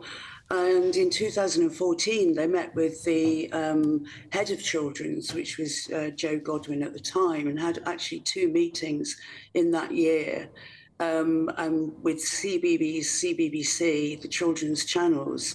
And one of the first questions they asked of the BBC Children's Department was, you know, why we don't know enough about or there's not enough information put out about trans children. What can we do about that? So right from the start, they had these meetings. And Susie Green attended that meeting. Susie Green of Mermaids, who notoriously took her own son to Thailand for genital surgery, which was illegal in this country at the time and is now illegal in Thailand. So the most extreme parent in the country was advising the BBC back in 2014. And the BBC took their advice. Now, all we were asking was for a similar meeting with us to present a different point of view. And we were continually denied that meeting. We've tried again and again, and we want a meeting specifically about children's programming and content for children. The last time we wrote, actually, we included the head of safeguarding, and we did get replies from other people that we'd included in the email, but we never got any reply at all from the head of safeguarding. And our point of view is always, this is a huge safeguarding failure from the BBC, huge failure to safeguard children against, from a really, really harmful ideology. Stephanie, thank you so much for joining us this morning. I mean, we'd have to just say Susie Green from Mermaids isn't here, but she would reject the title of the most extreme parent in Britain. I'm sure she would. Mermaids is now under investigation by the Charity Commission, however. Yeah. And I think what we frequently underestimate is the power, the influence that the BBC has in schools. Schools use their material all the time. If the BBC says it's true, then teachers assume it's true, and it's taught to children. Well, for years, if it was on BBC News at 10 or News at 6, you thought it must be true, and now we find out that the BBC doctor speeches by Donald Trump. Exactly, live events, but when you're telling children that they can be 72 genders, then I think they've crossed over from fact to fiction.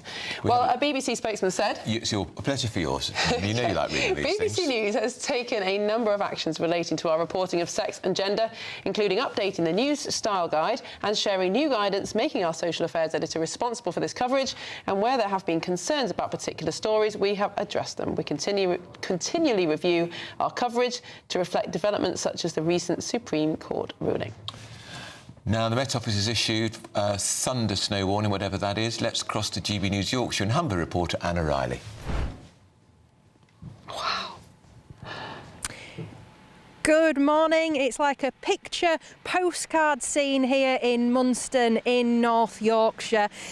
You can just see the snow has really started to fall now. It's coming down. The roads are passable at the moment. We were here this morning and this is the road where a lot of cars were getting stuck, lorries were getting stuck. We got stuck on the road as well.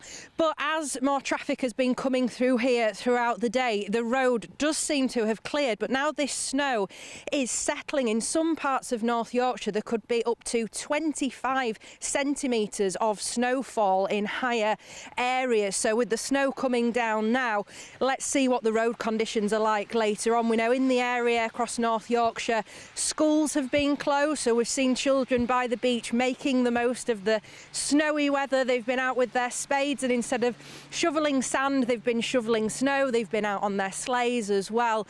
So people are making the most of it if they are unable to get into work or get into school. But the advice is still only travel if you really need to, because in the areas that are more past, you know, there is more gritting going on, but in areas like this, where it's a bit more rural, it can be a bit trickier on the roads. This amber alert for snow is in place across the North Yorkshire moors and across the Yorkshire Wolds in East Yorkshire until 9 o'clock at night. So the snow will be falling until then. There could be potential power cuts with that as well. You also mentioned that thunder snow as well that might be expected in the area. Across other parts of the UK as well, there's also yellow weather alerts in place for snow and ice. So some people making the most of it today if they can't get into work or school, but others struggling with traffic conditions. There's also the UK Health and Security Agency that have put out amber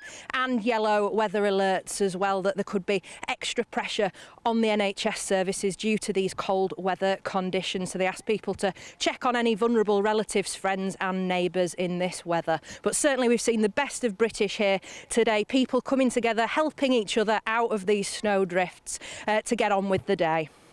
Anna Riley, thank you so much. It does look wonderful. I'm a bit jealous. I would like to go and build a snowman. It looks rather nice. Well, let's see what you've been saying on gbnews.com/your say. Lots of comments about the French story. Should we introduce women-only carriages in response to sexual abuse?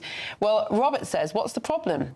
British Rail post-war provided ladies' own carriages. You said this. I did. It worked well. Bring them back. Yeah. Although Ruby says she agrees with the guest speaker, Hélène Rouet, that there should be no segregation. She was attacked on the London Tube by a woman. David says women-only compartments were on trains in the 1950s. It's a good idea. Safety and respect for women. And Charles, what an amazing guest from France, isn't she? She's terrific. Very, we do very like good. her very much. Now, this brand new way to take part in the conversation by becoming a friend of GB News, all for free. Take a look. Join the community and be part of our shows by becoming a friend of GB News. Get a direct line to join the conversations that you hear us talking about every day in our programmes by commenting on Your Say and voting in You Decide polls. Access opinion, analysis and behind-the-scenes videos as we share more from the stories that you see on TV and radio. Plus, watch our shows live and on catch-up anywhere, anytime. If you love our channel, become a friend of GB News for free by scanning the QR code or going to gbnews.com/friend. Don't just watch our programmes, come and be a part of them.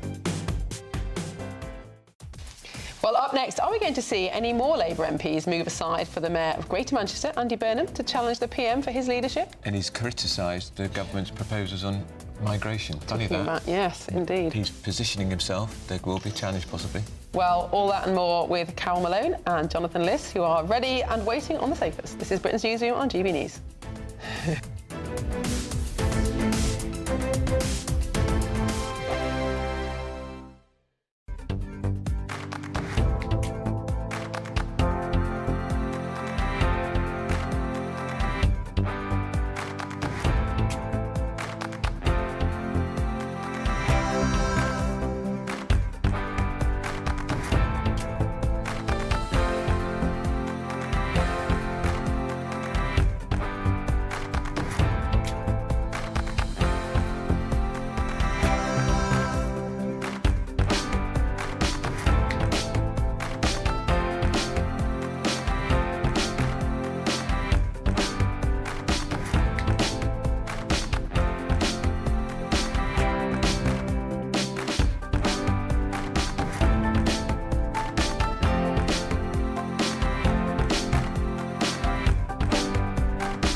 Mornings don't have to be tiresome, especially if you have the right company. Wake up to news as it happens, opinion and debate, and of course, a little bit of entertainment too. Because when the kettle's on, we're on. That's Breakfast on GB News, a show worth waking up for. Every morning from 6 a.m. Only on the People's Channel, Britain's news channel. We'll spread the news, you spread the word. From the school run to the home run, watch a new show for all of Britain. He can say whatever he wants. A straight-talking show where all voices are heard. And, you know, when are we going to stop talking about smashing the gangs and actually do it? With the stories that matter from every part of our country. There's a bit of a crash landing there for your Chancellor. Bold, fearless and standing up for you. That's me, Martin Daubney, 3 p.m. till 6 p.m, weekdays, here only on GB News. The People's Channel, Britain's news channel. Westminster's full of talk, but out here, it's the real world. Am I allowed to talk now? No, that's it. This is where it matters, real people and real lives. That's what politics is all about. In fact, has Trump made a good start? No. Straight answers, no spin, and just a couple of pints. How many fingers have I got up? About 10. So join me for Lee Anderson's Real World every Friday at 7 p.m, only on GB News. The People's Channel, Britain's news channel.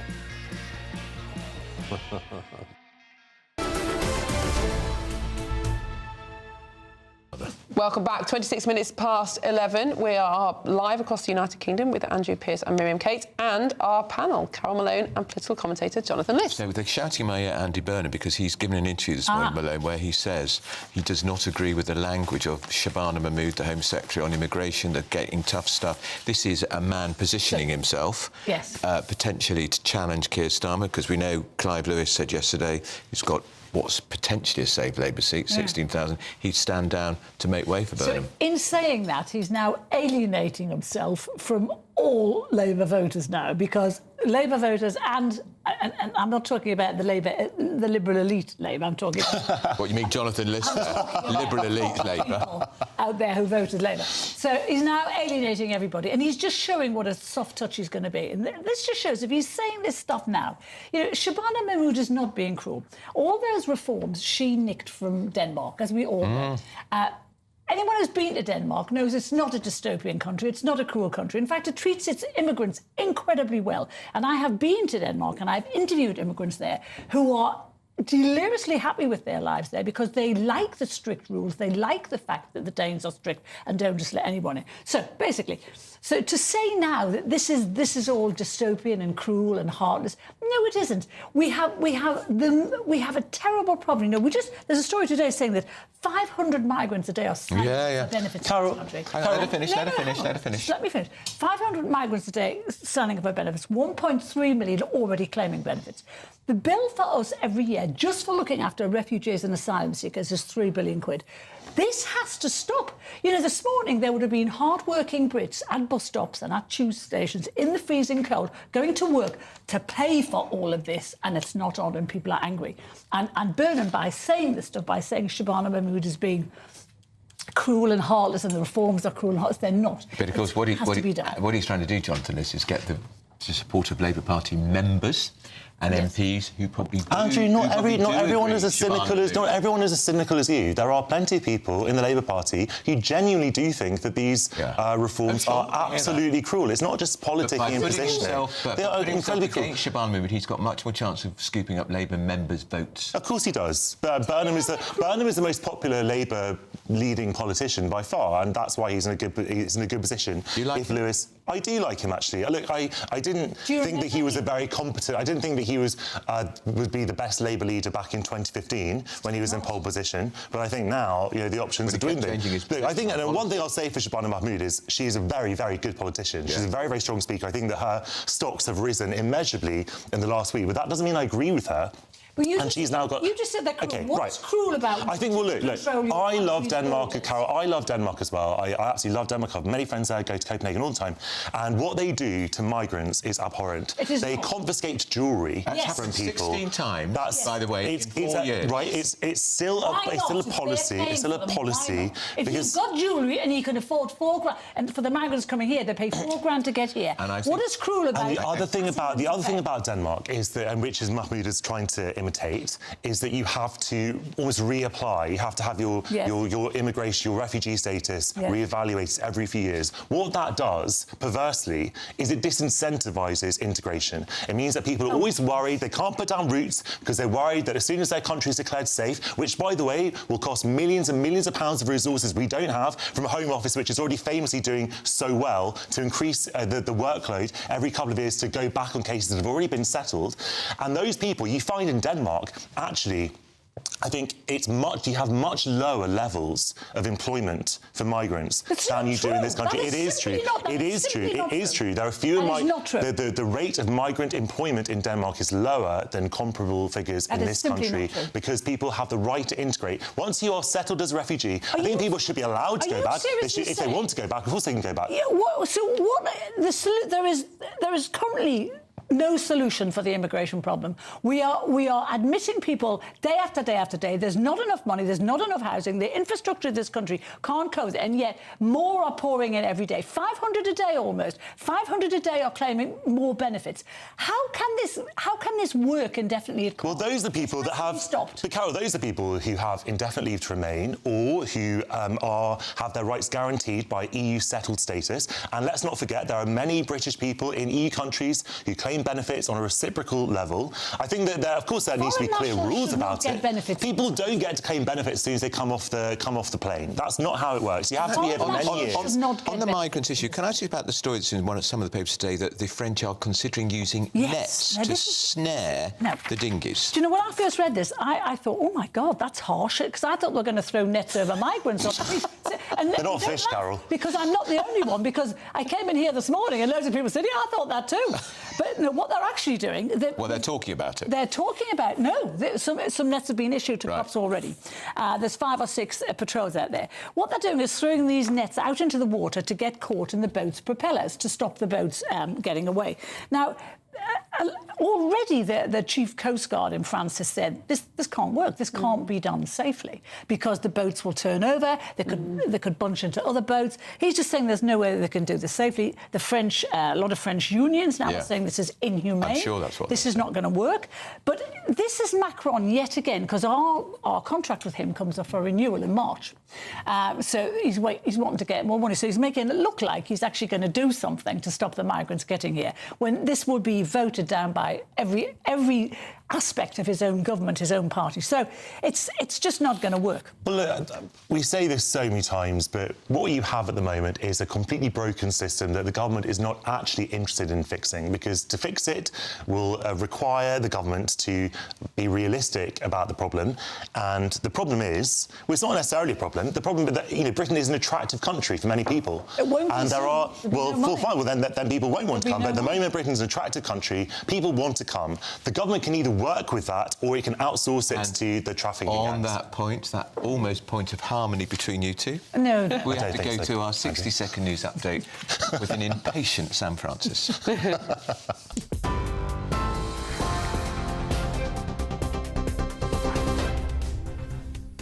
To clarify, very patient Sam Francis. The top stories this half hour. Former Met officer David Carrick has been jailed for life again, this time with a 30-year minimum for abusing a 12-year-old girl and raping a partner. Already serving dozens of life sentences for 71 previous offences, he was branded a manipulative predator who hid behind his warrant card. Detectives have said acting on his 1990 confession could have protected many more women. The COVID inquiry delivers its long-awaited verdict this afternoon, examining lockdown timing, government messaging and whether vulnerable groups were protected. More than 160 witnesses, including Boris Johnson, have given evidence. President Trump says he has signed a bill ordering the release of Justice Department documents from Jeffrey Epstein's investigation. Officials now have 30 days, though a new federal probe that Trump launched last week could limit what's made public. US military officials are holding talks in Ukraine amid reports of a proposal for Kyiv to give up territory and limit its military in exchange for security guarantees. Washington, though, hasn't commented, and Kyiv says any concessions would be unacceptable. Almost half of England's universities could be in deficit by next summer. Fewer high-fee Chinese postgrads and a proposed tax on international income are putting budgets under pressure. And heavy snow has now forced hundreds of schools to shut across the UK after England, Wales and Northern Ireland had their coldest night of the autumn so far. Amber warnings remain in place for some, with up to 25 centimetres of snow and even so-called thunder snow possible. Those are your latest headlines. I'll be back with you at 12.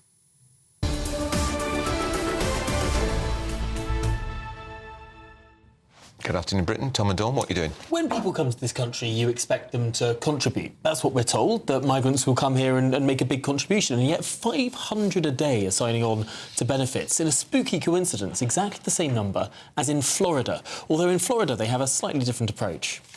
We're also talking to the author in an exclusive, actually, chat with the author of the book that says Diana was killed by the BBC. So it'll be interesting to hear what he's got to say as well. And also discovering what a sex entrepreneur is. Yes. Oh. I've seen this story. Not what you might think. All that and more at midday. Up next, find out why peace deal for war in Ukraine is getting closer and what will happen to the billions we've pledged in aid. This is Britain's Newsroom with GB News.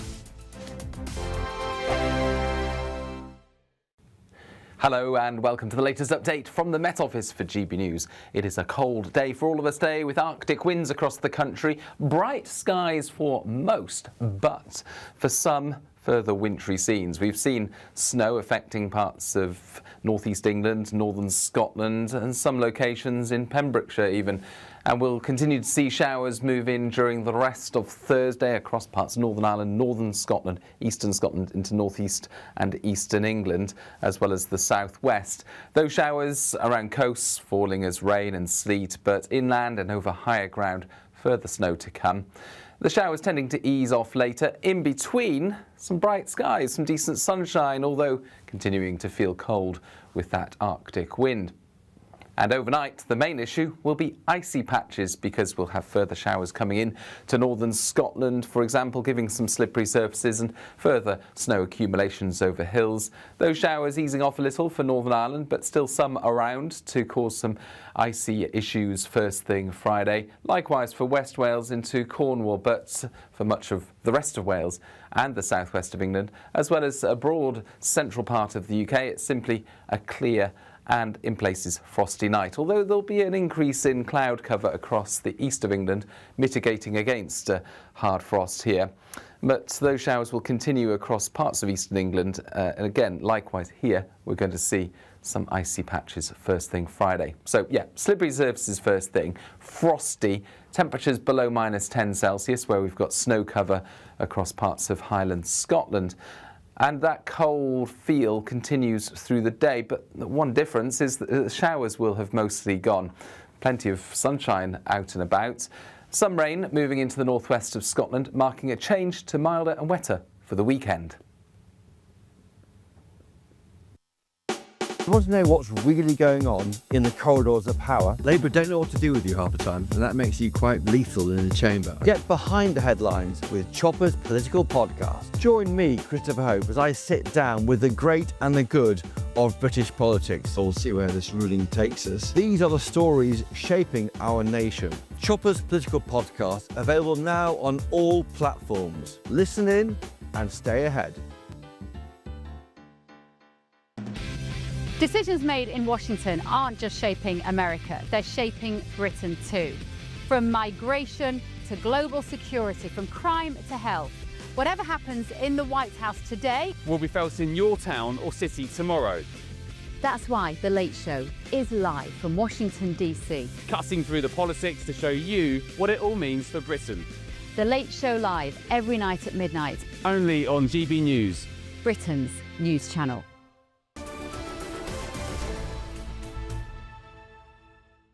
A real treat we've got in the studio with us David Blair, who is the Chief Foreign Affairs Commentator for The Telegraph. David, there's all sorts of talk that there is a potential deal now agreed with Trump, or certainly Steve Witkoff, his envoy, in Ukraine. Tell us what it's about and why it's so contentious. Well, it seems there are 28 points that have been agreed at some level between America and Russia.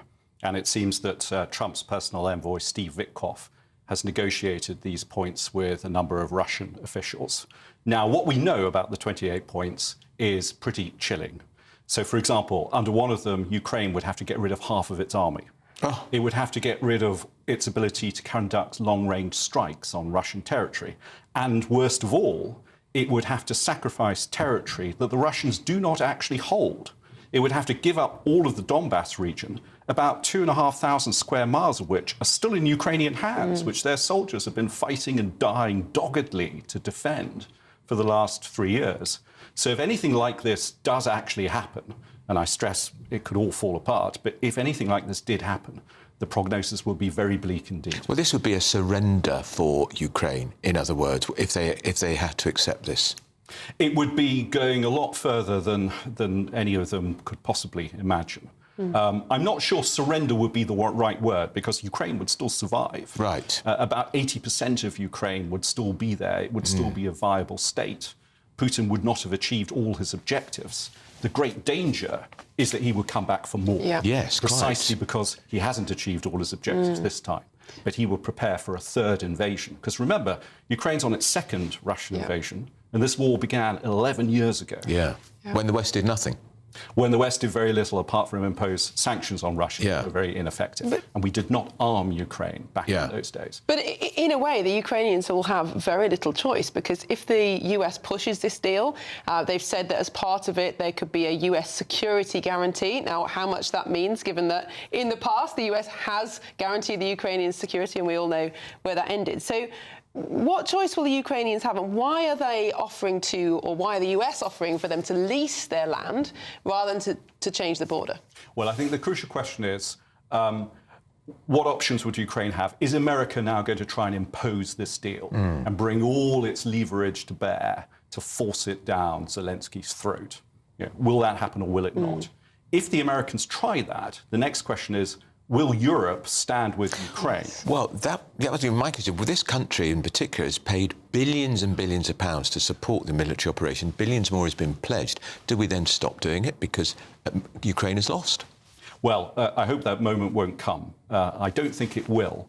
But there'll be a crucial decision if America tries to impose this settlement on whether Britain and the other European states side with Ukraine in rejecting it. Now, all our diplomacy, ever since Trump regained the White House, has been designed to avoid that choice. And we may yet avoid it, but the risk that we will be forced to make that choice is higher now than it was a few days ago.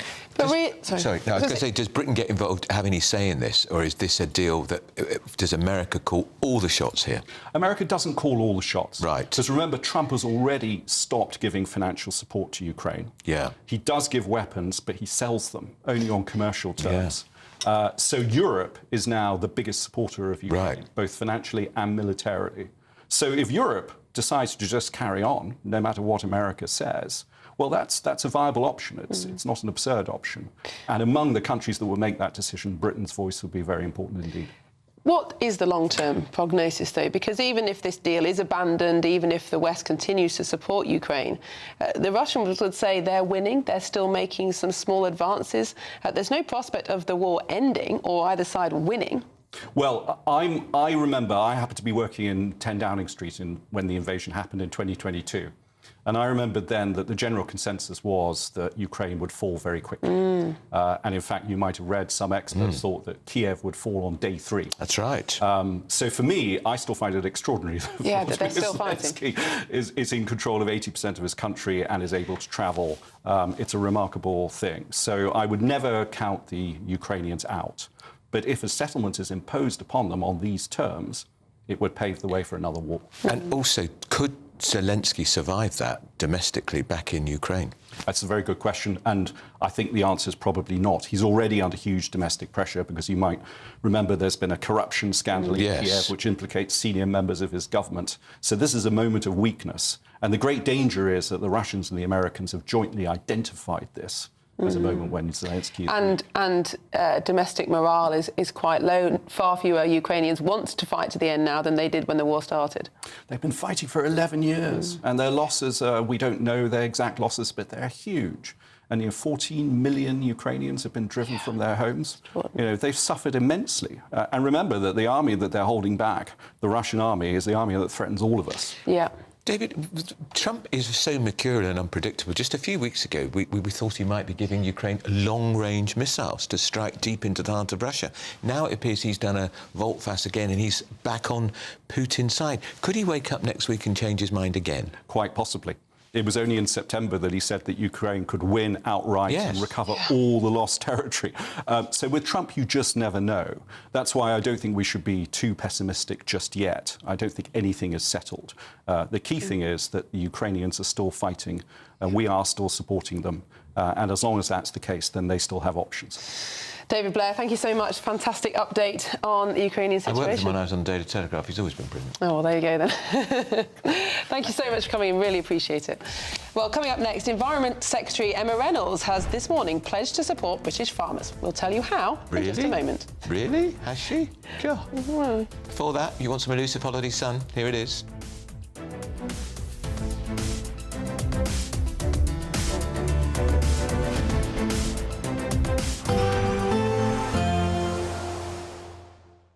You're looking happy. Well, the forecast looks good.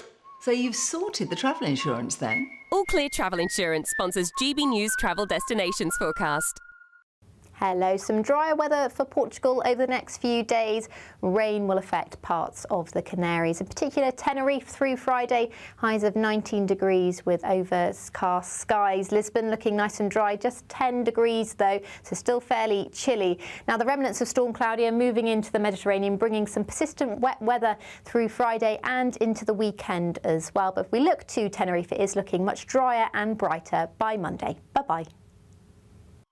All Clear Travel Insurance sponsors GB News Travel Destinations Forecast. I'm Michelle Dewberry, this is Jubes & Co with you. Hello everyone, Patrick Christie is here. GB News, Britain's news channel. Access the stories that matter to you. Take the GB News family with you on any device. And as long as you have an internet connection. Tune in to GB News, anywhere on the planet or beyond. GB News, the People's Channel, Britain's news channel. No matter the state it's in, this is our nation. Join me, Jacob Rees-Mogg, for a genuine, honest discussion on where we have been, where we are going, and where we are with the people who set the direction. Tune in to State of the Nation every Monday to Thursday, 8 to 9 o'clock. Only on GB News. Bold. They are under no illusion. Ray. Are you a human trafficker? Boundless. I've had enough of the nonsense, and I'm not afraid to say it.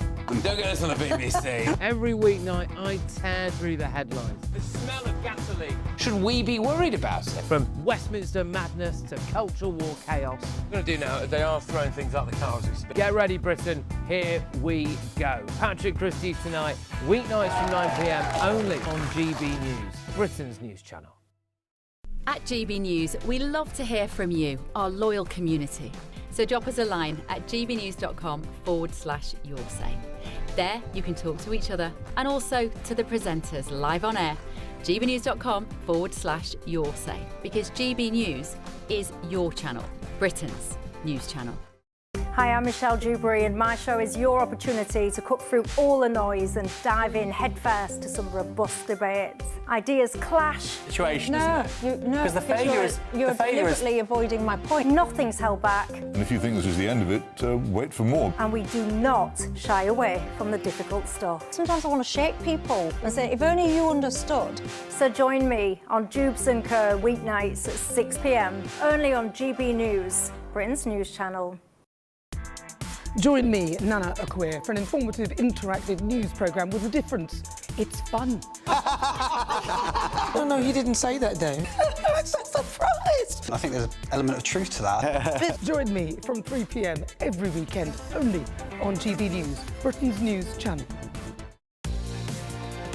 Mornings don't have to be tiresome, especially if you have the right company. Wake up to news as it happens, opinion and debate, and of course, a little bit of entertainment too. Because when the kettle's on, we're on. That's Breakfast on GB News, a show worth waking up for.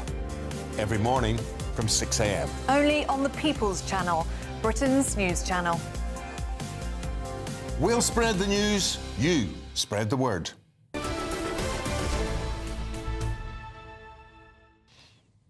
Welcome back. The Country, Land and Business Association are holding their flagship conference in London this morning. GB News national reporter Jack Carson is there to tell us all. Jack, morning. Yeah, morning to you. So this is the Country, Land and Business Association's conference taking place in London today. Of course, we've had the DEFRA Secretary, Emma Reynolds, speaking to farmers, to those rural businesses in the room this morning, saying things like that the government sees the rural economy as fundamental to the government's growth mission. She told the room that her vision is to grow the rural economy. She acknowledged that the government and the sector haven't always seen eye to eye, but said she wanted to focus on the future and how DEFRA would work with those rural businesses, with the farmers in the room, on the unique challenges, she called them, going forward. I'm delighted to be joined by President of the CLA, Gavin Lane. Thank you so much for joining us this morning. Reflecting on the Secretary of State's speech, what did you make of her comments to the room? Well, I think that she struck out showing ambition. I think that was really, really good. We've obviously got the issue of inheritance tax. We have the issue where a lot of our arable members have had a particularly difficult year with very low rainfall, particularly poor harvests. There's a real need for optimism and hope, especially with this shadow of the inheritance tax changes looming over us at the next budget. Inheritance tax wasn't mentioned in her speech itself. It was talked around. Do you think it would have been good for farmers in the room for her to have called it out directly? Well, I think it's very, very difficult for her because it's a Treasury decision. It's not a DEFRA decision. So she can't really comment on where the Treasury are going with this. We're being told that they don't want to talk about modifications or amendments to the IHT rules. That's really, really hard for our members. But we've now got to fight till the end and make sure that we make a really good case for trying to get these IHT changes overturned. And talking about that fight, we of course have the budget next month. I mean, looking to next year as well, when we're expecting the sustainable farming incentive, the new plans of that to come back in. You know, as the CLA, as the president, what are you hoping the government does? What are you asking them to do? Well, I think it's got to be an ambitious scheme. I think the sustainable farming incentive was always meant to be an ambitious scheme, but what we really need is it delivered on time. We need to see it sort of happening by the middle of next year at the very latest, because people are crying out for the support that they need to do the environmental projects that they want to do, to deliver for nature, and to deliver for environmentally friendly farming. Sorry. Thank you so much, Gavin Lane, President of the CLA, for joining us this morning here at their annual conference. Thank you very much, and that's all from us. I'll be back with Alex tomorrow and with Andrew on Monday. Yeah, see you then. Up next, Good Afternoon Britain with Tom and Dawn. Farewell. 500 a day. That's the number of migrants now claiming universal credit in the United Kingdom. It's reaching 1.4 million. What's to be done about this crisis? Yeah, and we're also talking to Andy Webb, who's the author of that book that accuses the BBC of being responsible for killing Princess Diana. It's a great show. You don't want to miss it.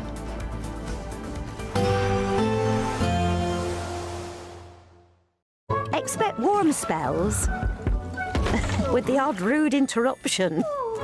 Box Boilers sponsors the weather on GB News. Hello, good morning. Welcome to your latest GB News weather update, brought to you from the Met Office. Snow and ice warnings are in force through today until the beginning of Friday. It's going to be another very cold day with a snow warning across parts of the North York Moors. That's an amber snow warning, so there will likely be some travel disruption. And there's a risk of ice across parts of the southwest of England, the far northeast of Scotland, as well as Northern Ireland first thing this morning.